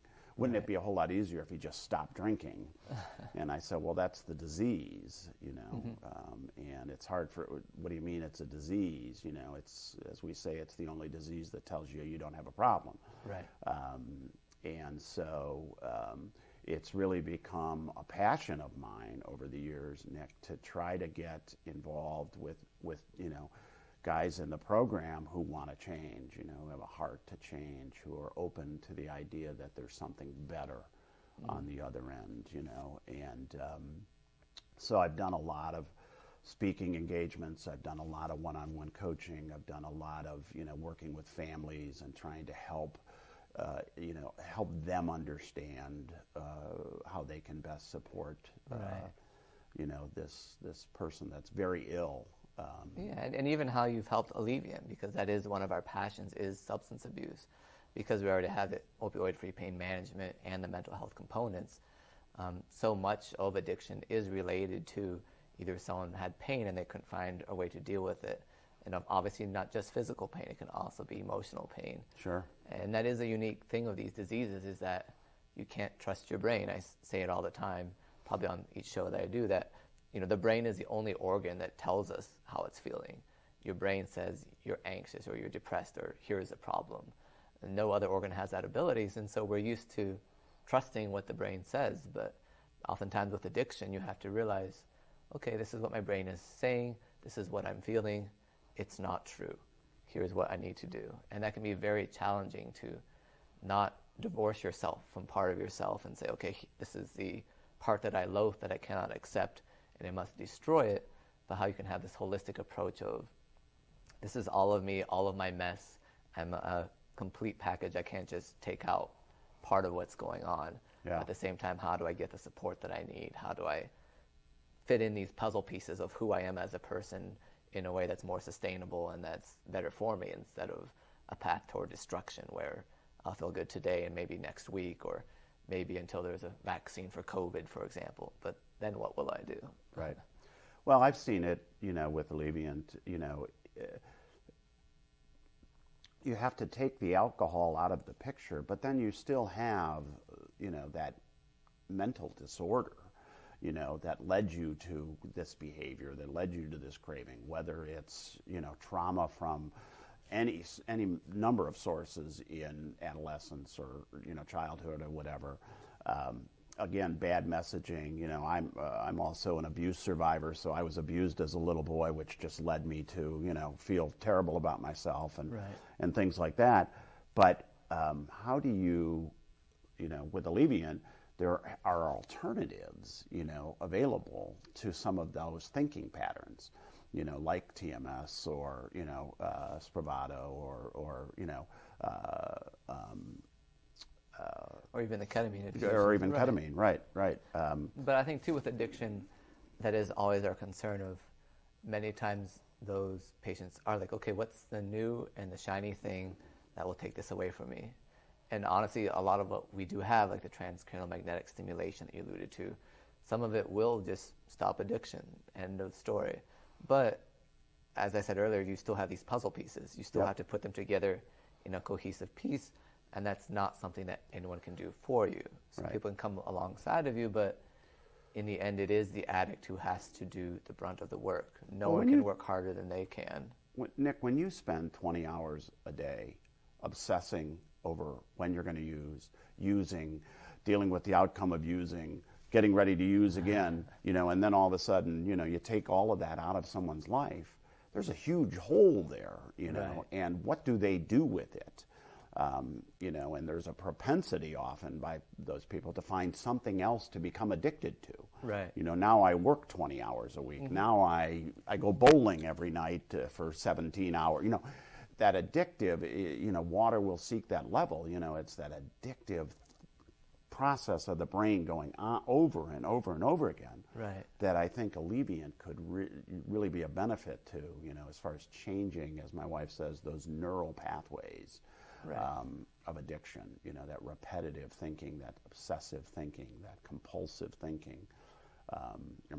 You've had some great success with people with TMS, changing that compulsive behavior that is so often part of addiction. Well, I think, and that's the thing too, you have to get to the root cause. So whether you look at it from a chemical standpoint of the dopamine receptors not working right and being so fixated on risk and reward. And it's especially difficult now during a pandemic where a lot of patients have said, I need to do what I need to do to survive. So how can we get someone past these survival instincts when there's so many things that are unsure? And I think a lot of that has to do with the philosophy of AA, whether it's reaching out to a higher power or that sense of community where rather than having codependent people around you who sort of need that drama to fill their own needs of, okay, this is how I'm helping, or that family structure that sort of dissolves when someone has a new identity, because that is one challenge of something that, and even obviously we do traditional psychiatry, and when a medication's working, it changes your identity. You no longer identify as, okay, this is exactly what I need to survive, but how do the families learn, okay, I need to put aside the habits of how I usually deal with this person, and not get so excited that I'm not in the back of my mind realizing, there have been relapses and coming back to seeming more of living life normally and then a relapse again. So how do they find that balance between accepting the person where they are, but yet realizing that, okay, this might not be the end all, that we finally made it? Yeah, I think sometimes there has to be some substitutes, and we call them tools. There are the 12 steps, there are the meetings, there are community events, there are ways to have fun in AA. There's a lot of things that can substitute for some of that, because again, there's that big glut of time and that big this is all I know, on Right. some levels. How do I change that? But I learned early on that AA is not everything. I mean, it's a great tool. It's a great toolbox, maybe, of things that you can use. But I think having a spiritual life, having a diet, having exercise, putting in very healthy components into a recovery. To the addict who's just coming into the program, they're like, whatever, I'm not interested in that. Right. Just tell me how to not drink. Just tell me how I can get away from doing drugs. Right. And some of that we can do at Alleviant. Some of that can be done at AA meetings. But the reality is that you have to have a desire for a new life. Mm-hmm. I mean, some guys just get it. You have to surrender to something greater than yourself. And if that's the program of AA, if that's some treatments that are available, if that's doing something different in your diet, you have to be committed to that. Right. I mean, this disease kills Americans more than car crashes, more than some of the things that we see as big killers. I mean, it may not show up in the autopsy report. Right. But you drink whiskey for 60 years every day of your life, you may die of heart disease, but alcohol took your life. And it usually takes it apart piece by piece. You lose your sense of self, you lose your family, you lose your job, you lose your car. And then the guy that never surrendered is the guy that's at the end of the bar in the dark, Mm-hmm. and his life is meaningless, for the most part. He's never been able to say, there's another life for me. Right. And that's so crucial. I mean, I'm passionate about it because if I can get, I'm working with a young guy right now who's gotten it. He's a couple years sober now, and we talk about this new life and how he has a great place to live for his kids, and how he's involved in his kids' life, and he's going to school, dropping them off, doing all these things that he couldn't do before because he was too busy using drugs and alcohol. And how appreciative he is. Absolutely. And how he's finally realized that after all of this darkness, there's a great source of light. And God has had a big impact on that for him. But he's got tools, he's got Mm-hmm. the program, he's got meetings, even if they're Zoom meetings, they're still meetings. He's got a prayer life, he's got other tools, and so he's surrendering. I tell him, you got to surrender every day. You got to surrender every day.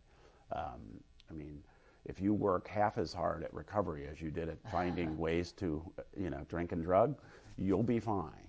Right. So what would be the first tool if someone's watching right now and they're either thinking of themselves or someone that they love?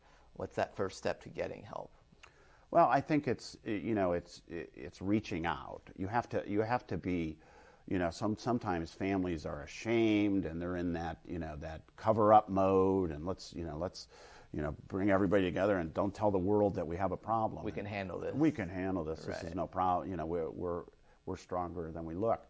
And I think you know, some people call it an intervention. You know, I think it's just walking into an AA meeting maybe and saying, I need some help.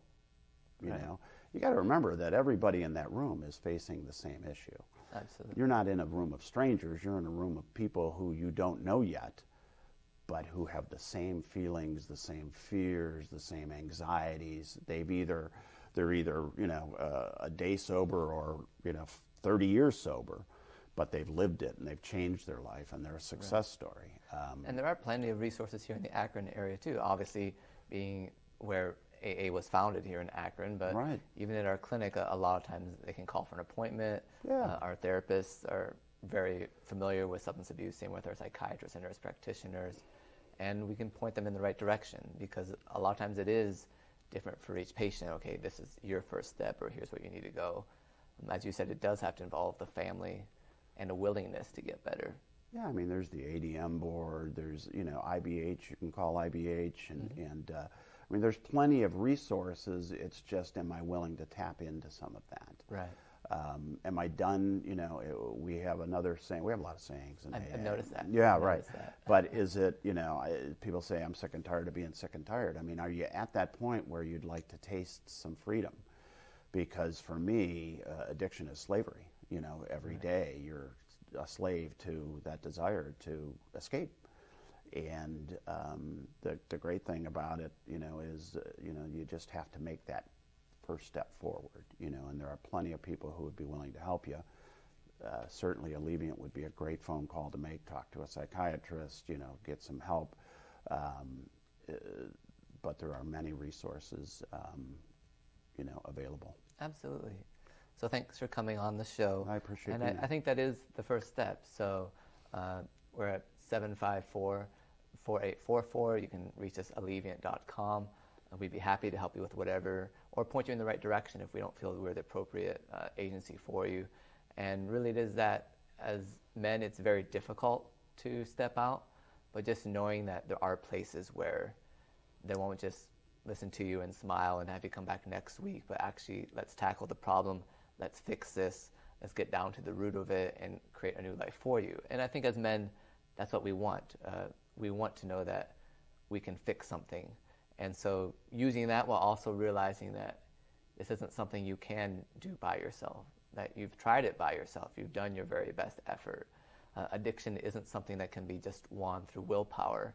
You have to have others come alongside you, and you need, as you said, all the tools at your disposal.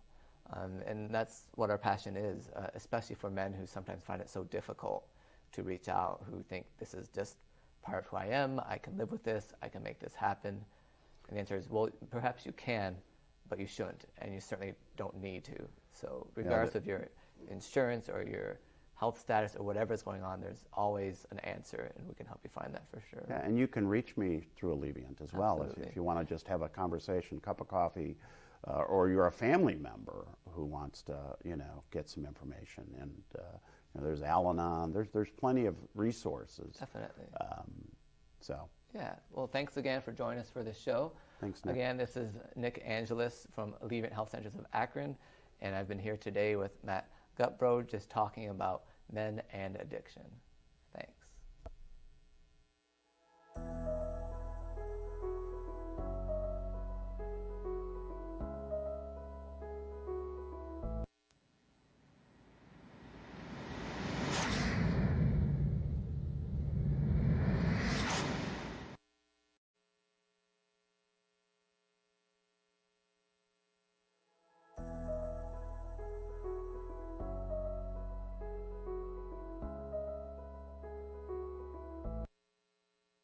Hi, I'm Nick Angelis, and welcome to the Alleviant Health Show.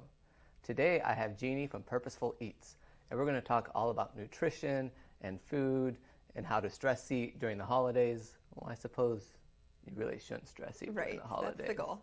Although that could be a show too, like how to really do it, put your mind to it, eat as much gluten and sugar and gingerbread houses as you can. Well, yeah, I guess. Next show. That's going to be our next show.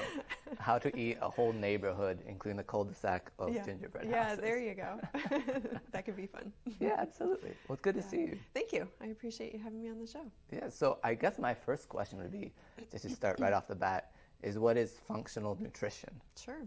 Well, functional nutrition is focusing more on the patient rather than the disease.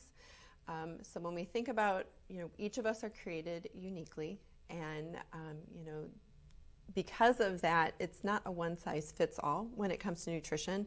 There are definitely foundations that do apply to all of us because we're human, but how that turns out, how that translates for you, what the focus needs to be. It's going to be based on your genetics. It's going to be based on your lifestyle. So while I can give you direction and some guidance on where to go, how it affects you or how you interact with food is going to be very unique. And I think that's the beautiful part of looking at it from a functional perspective. Wow. That is really important, just that unique mindset. I think I've told you before, because I have a background in holistic medicine, and I was always surprised that sometimes I would use techniques where I'd say there is absolutely no scientific evidence that this should work. But just spending 1 hour with a patient and figuring out what's going on with your diet, how is your mental health, basically how does your soul feel today, just getting really deep into every core part of their being, and you end up with therapies that work and you see changes just because you take the individualized approach. Right, yes. So of course, once you combine that approach with some actual science in functional nutrition, wow. Yes. So do you then work with other practitioners too, as far as the lab work and some of the other aspects of functional medicine and all that? Yes, I do. So I focus specifically on the food components of where the patient care goes, and there are other functional medicine practitioners that get into all of the details of assessing them from a clinical perspective and then ordering any lab work or blood work that they might need. And then they share with me the direction that they feel the client needs to go. And when it involves nutrition, then I come alongside to support and just help offer guidance as the patient decides, they need to make some dietary adjustments. Well, I can come alongside and just give them some guidance and support that way. And I suppose it could work either way, where you could either start with diet, and perhaps this is enough. This happens sometimes at our clinic, where someone will come in and say, I need transcranial magnetic stimulation and ketamine infusions. And I could probably use Spravato as well, since my insurance will pay for it. And give me all the shiny things. And there's been cases where we've said, no, here's one supplement, here's a dietary change, you'll be fine. Because especially in mental health, as we do at Alleviant, sometimes there's that concept of find the answer outside of yourself. But if you can simply empower a patient to, okay, there's one or two things you can do, then that makes such a huge difference. Right. So that's probably, would you say that's a minority of your patients, or how many of it it's simply eat this food and then you're set? I would say the majority of the clients that I've worked with, it's really a lot of it's food related, making sure you have proper hydration, making sure that you have a balanced whole food diet. That in and of itself really provides a lot of foundation towards better health. Wow. I guess the challenge would be figuring out which of your clients fit in which category, because I've done the opposite too, where I've started talking about healthy fats to someone, and then I realized, well, we're not there yet. We actually do have to use something innovative that no one else has, whether it be our ketamine infusions or some really in-depth psychotherapy with a therapist, and then eventually, once we see changes, then we can get to the point where someone's willing to change.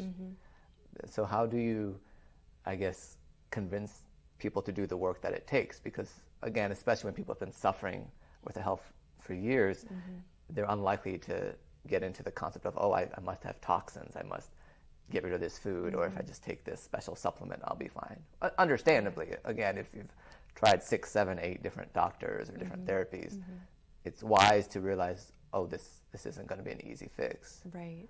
But it's sort of like, how do we give them that pill that says, let me do what I'm told to do and see how it works? Yeah. Well, I tend to see you have people who are dealing with very specific health conditions, and because they've they're at a point where they just are looking for answers or looking for solutions, they're the ones who are most adamant to want to make those changes because they're tired of feeling horrible. They're tired of dealing with the side effects or the disease in and of itself. So those are the people that are very highly motivated to move forward and tend to take, you know, the education I offer to heart and apply it quickly. Then there are others who understand, oh, I do want to make some changes, but I'm not quite sure where to start. So then we just start from a very simple perspective and provide just basic education, basic knowledge. Because I think when you're empowered with knowledge, you can make choices more confidently for yourself. But if I just say, here, this is what you need to do without the why behind it, then you're more resistant to want to do the how. Right. So a lot of it stems from education and being able to work more on an individual level. And then just understanding too, when we're looking at making changes, you know, we didn't get sick overnight. It was something that happened in the process of time and a process of choices. So getting well isn't going to happen overnight either. It is something that is going to take time, and it does take perseverance and, you know, educating yourself. But the amazing thing is our bodies have the ability to heal, and we just need to provide the right foundation and format for that to happen. And I think regardless of the modality, that's the key right there, that our bodies have in themselves the innate abilities. So whether we have to get really into the weeds with receptors that we turn on or off, it is that concept of, for something to be sustainable, the body has to participate. Right. There's only so many years that you can simply change the way that neurotransmitters are working and shift the hormones to a place where perhaps the symptoms are gone, but is the patient really functional? Which of course is where the functional part comes in and what you do. So with the education, where do you start? Because I can just imagine someone walking into the grocery store saying, okay, I'm going to eat healthy. And then they'll get confused because the Keebler elves are telling me that this has enough B vitamins. And Tony the Tiger is telling me this is part of a complete breakfast. And this juice has so much vitamin C in it, it must be good for me. So how do you start in that process? Right. I like to start from the perspective that it's a whole food-based lifestyle. In eating plans. So when we're looking at whole foods, we're looking at foods that are in their original form as they were created. They're not processed. They're minimally refined. They're grown in their natural environments. And from there, that's the foundation. Then we can start to look at some of the more specific concerns that a person might have. You know, do they need to eliminate sugars out of their diet? Could they possibly have a food sensitivity to where gluten is affecting them or dairy is affecting them? Is soy or corn affecting them as well? Okay. So basically what you're saying is if a food tells you it's healthy, it's probably not. Very true. If a product needs an ingredient list, then more than likely it's been processed in such a way that a lot of the nutrition is absent. You don't see nutrition labels on grapefruits. You don't see nutrition labels on a cucumber because it is what it is. It's a whole food. That's actually what was coming to mind as you were saying that. Like Larry the cucumber in a grocery store telling you, no, really, I'm green, I'm healthy for you. You have to believe me. I am so great for you. Yes. Okay. That makes a lot of sense. So when you're in a grocery store, is there particular aisles that you should avoid, or what's the best way to kind of, because I know you do this, right? Groceries, is it like a grocery store tour, or what's the exact lexicon for this interactive experience? Just understanding how to navigate through a grocery store properly, right? There is, you know, grocery stores, the majority of the store is in the center.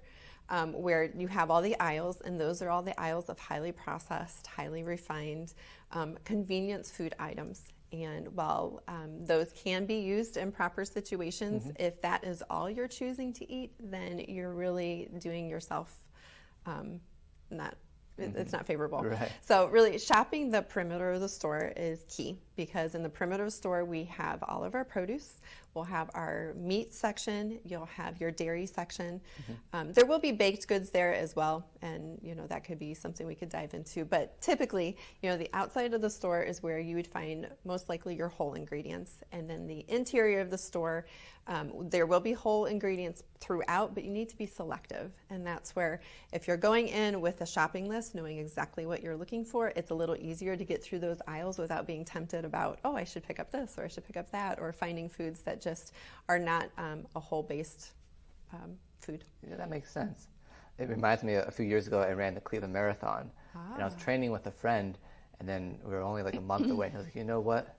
My testosterone, and I hope you're not watching this, select friend, but he said, you know, my testosterone levels, my thyroid hormone levels, there are some inconsistencies, and I said, you know, friend, I don't think it's that. I think it's the Hot Pockets. And so it was a miserable, I mean, it was both miserable and exciting, but at one point, I think at mile 23, a 93-year-old lady passed us up, and the first 8 people on the bicycles were circling us like vultures. So I learned a valuable lesson that, you know, even if you have that knowledge of, okay, here's a hormone that's wrong, or my genetic profile according to 23andMe shows this MTHFR deficiency, or it really just comes down to, but are you eating healthy or are you not? Right. Because there was one study where they gave patients either a probiotic or they just had them eat healthy. And they were looking at anxiety. And so when I first saw the study, because they had great results with both, I was like, well, in many cases, this is what you need.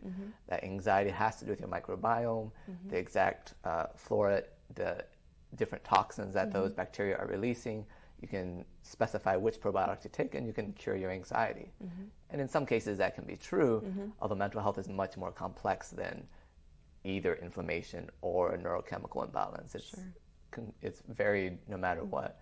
But then when I looked at the study more closely, I realized, well, yeah, the probiotics help with anxiety, but not nearly as much as the people who didn't take any probiotics and just ate healthier. Okay.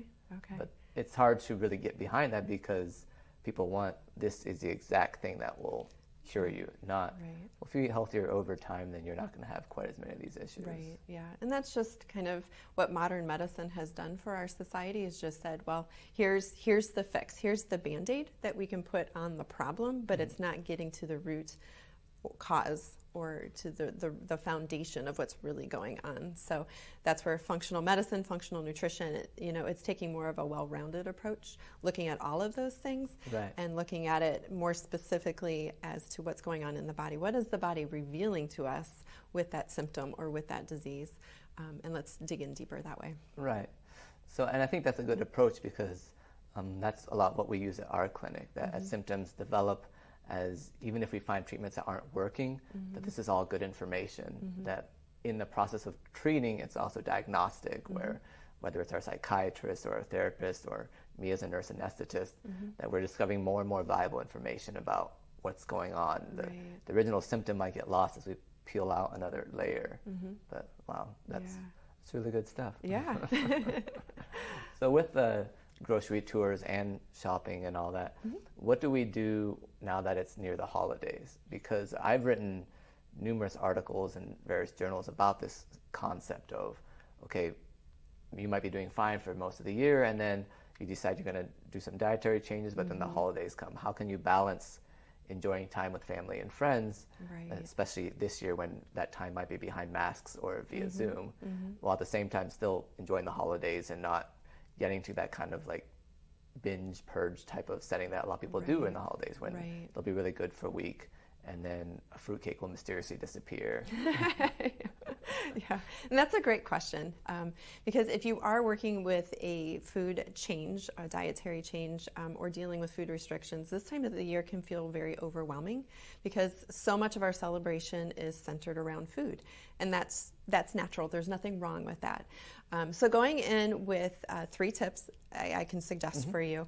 One is just having mindfulness in eating specifically, because if you're going in knowing how you're going to experience the food, at what points will you be enjoying the food, how much food is going to be available for you to eat, what times of the day will you be eating. Let's say it's a Thanksgiving dinner and you're going to 2 families, so you're eating lunch at one place and dinner at another. You'll know, okay, I'm having 2 large meals today. So just having an awareness, being able to direct your focus on how much food do I really need to consume and what a food is going to be available for me, and then being proactive in your approach. So do you need to bring dishes with you that help support the goals that you have in mind? So maybe you need to bring a side dish or a dessert that you know you can enjoy along with everybody else, but it meets your dietary restrictions or the goals that you're choosing to want to follow.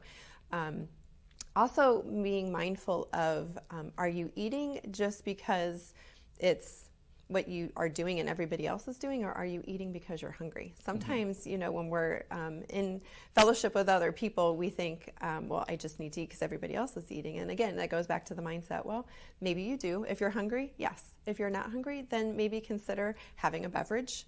You know, beverages can actually fill us up almost equally as food. So monitoring how much you're drinking and how much you're eating at the same time is important. But also consider maybe instead of, you know, if you're noticing that you're not hungry, maybe you just need to find some other activity to do. So maybe going out for a walk. You know, so much of this time of the year, our activities are indoors because it's chilly, you know, but if you can get out and get some fresh air, that's sometimes enough stimulation to where we realize, oh, I'm not really hungry, or that desire for food kind of diminishes and kind of resets us and allows us to be able to step away from that enticement or that we might have, you know, with food in particular. Oh, wow. That's really good. And I'm sure it's the same with drink, where a lot of times at the holidays when people drink different alcoholic beverages, there's huge differences, how it was processed, how much sugar did they add to it. So even something with probably a higher alcohol content, but that doesn't have as much processing and additives could be healthier. But of course, then again, once you start drinking, you might forget all the mindfulness about what you're going to eat and when you're going to eat it. You know, I think it's just making conscious choices and knowing what your game plan is. You know, if you're going into this thinking, you know, my goal is by the end of the Christmas season or the New Year's season, you know, I will have wanted to maintain a weight or be able to lose some pounds. Well, then you need to consider, well, that beverage may not serve my body, you know, making those food choices may not serve my body, and that's okay. And those are fantastic goals to have, and saying no to things, there's nothing wrong with saying no. You know, it's making the choices that are best for you and not feeling influenced or pressured by other people. So you're saying a poor goal is, this holiday party is put on by my employer and I'll eat as much expensive food as I can. So that's not compatible with this type of mindfulness that you're giving us. That's true, especially if you have a food restriction or a weight goal that you're trying to achieve with that. And that, is it true too that a lot of times what we subconsciously almost, the condiments that we put on, some of the drinks that we use, like a lot of times I've talked to people and they've said, I can't lose weight, but then I'll see them like smother everything in ranch dressing and, you know, the salad's crying before them or whatnot. So is that a big part of it, just sort of the additives that we add to food, or is it more just, you know, what is the basic ingredients of this dinner that you're eating? Yeah, I think it has a lot to do with our portion sizes and the types of food that we're eating, and just overall being conscious, you know, how full is our plate? How many times have we filled our plate up? You know, are we choosing foods that are maybe more vegetable-based, vegetables and fruits, which are great carbohydrates, or are we filling it up with stuffings and potatoes that are really, you know, high carbohydrate, high starch, you know, and then that just kind of doesn't do our body a lot of favors if we're only focusing on that and not focusing on more of a balanced meal. Right. And do raw or vegan diets, are they helpful for detoxification for a short amount of time, or do you feel they're, and I know this is obviously a controversial finding, and before we get into this, there was a study that showed that the ghrelin, the leptin, all the hormones in our bodies, and even the way we digest food, it alters depending on how we feel about the food. So literally our philosophy about food interprets how our body's going to react to it. So that's obviously a big reason why you might see a 3 a.m. infomercial and this shake works so great for someone, and for everyone else they're like, well, I lost $300, I might as well put that in the blender as well. So how do those type of diets work out for patients? And again, everyone's different. Right, everyone is different, and I think for some people that can be a very positive experience, and for other people it may not be as positive. So it's hard to say yes, a true yes or no answer to that. But, you know, again, some people will respond very favorably, and, you know, it could be very useful for a short period of time. Sometimes those may not need to be long-term changes. Okay. And then the other question I had was, as we were talking about anxiety and probiotics earlier, I know fermented food is one of your favorite things, and mine too. It is. So can you, and every culture, if you look at every traditional culture, they've always had some sort of sacred fermented food. It would often be reserved for women trying to get pregnant, or for young children, or for the warriors before a hunt. But what's your take on how we can incorporate probiotic foods or supplements, and what's the best way to do that in a practical manner? Yeah. No, I do love the subject because there is scientific evidence out there that there is a gut-brain connection, and what's going on in the microbiome of our gut does affect the rest of our body. So, our guts house both good and bad bacteria, and fermented foods help to support the good bacteria and help to diminish the bad bacteria. So, there are probiotics in the form of capsules that can be very effective. Probiotic-rich foods, actually, in my opinion, are an even more optimal choice. I agree. Because you can get a lot more diversity in the type of beneficial bacteria that's in that food, plus you're getting the natural nutrients of the food itself. And it does tend to be easier for our body to digest because it is already a food, and our bodies know how to process that. Great. And so, last question here. I know you're about to start this Marigold Collective near the Wadsworth area. So could you tell us a little bit more about what the goal is for that and how it's going to work? Yeah, I'd love to. Yes, so the Marigold Wellness Collective is in Sharon Center. It's on the south side of the circle in the former Stauffer's Furniture Building.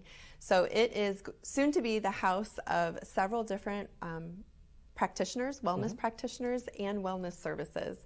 So we have a functional medicine practice that's in there. We have a chiropractor who also does acupuncture, and then we'll be offering services such as Epsom float tanks and infrared saunas, a salt cave, massage therapy, body alignment, yoga. I mean, it's very neat because it's like a one-stop shop for overall health and wellness. And then my business, Purposeful Eats, is a component of that wellness collective, because as you look at all those different services, we need to make sure we're feeding our bodies properly, so that way those services have the best response, for us.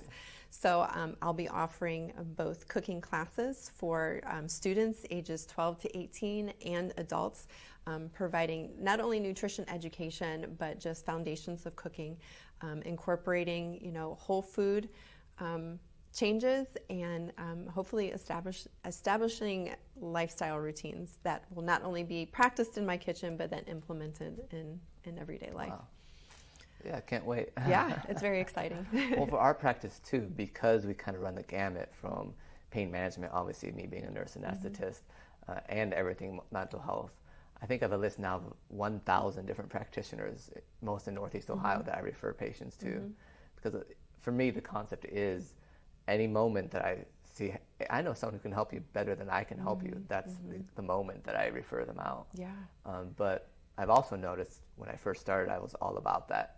Okay, you can go to the chiropractor over here and you live in this area, so why don't we find you a functional medicine doctor over there? Sure. But a lot of times patients are unwilling to do that for the, as I said earlier, the reason that they've been to 6, 7, 8 people, and they would like to just stay somewhere where they trust the provider. But it is definitely a holistic approach where we each take what part we can. And I think it's, especially for those in the holistic world, it's also important not to overreach. Where I've met a lot of providers and they said, well, I can also take care of this. And I thought, no, I know what your skill set is. Yeah.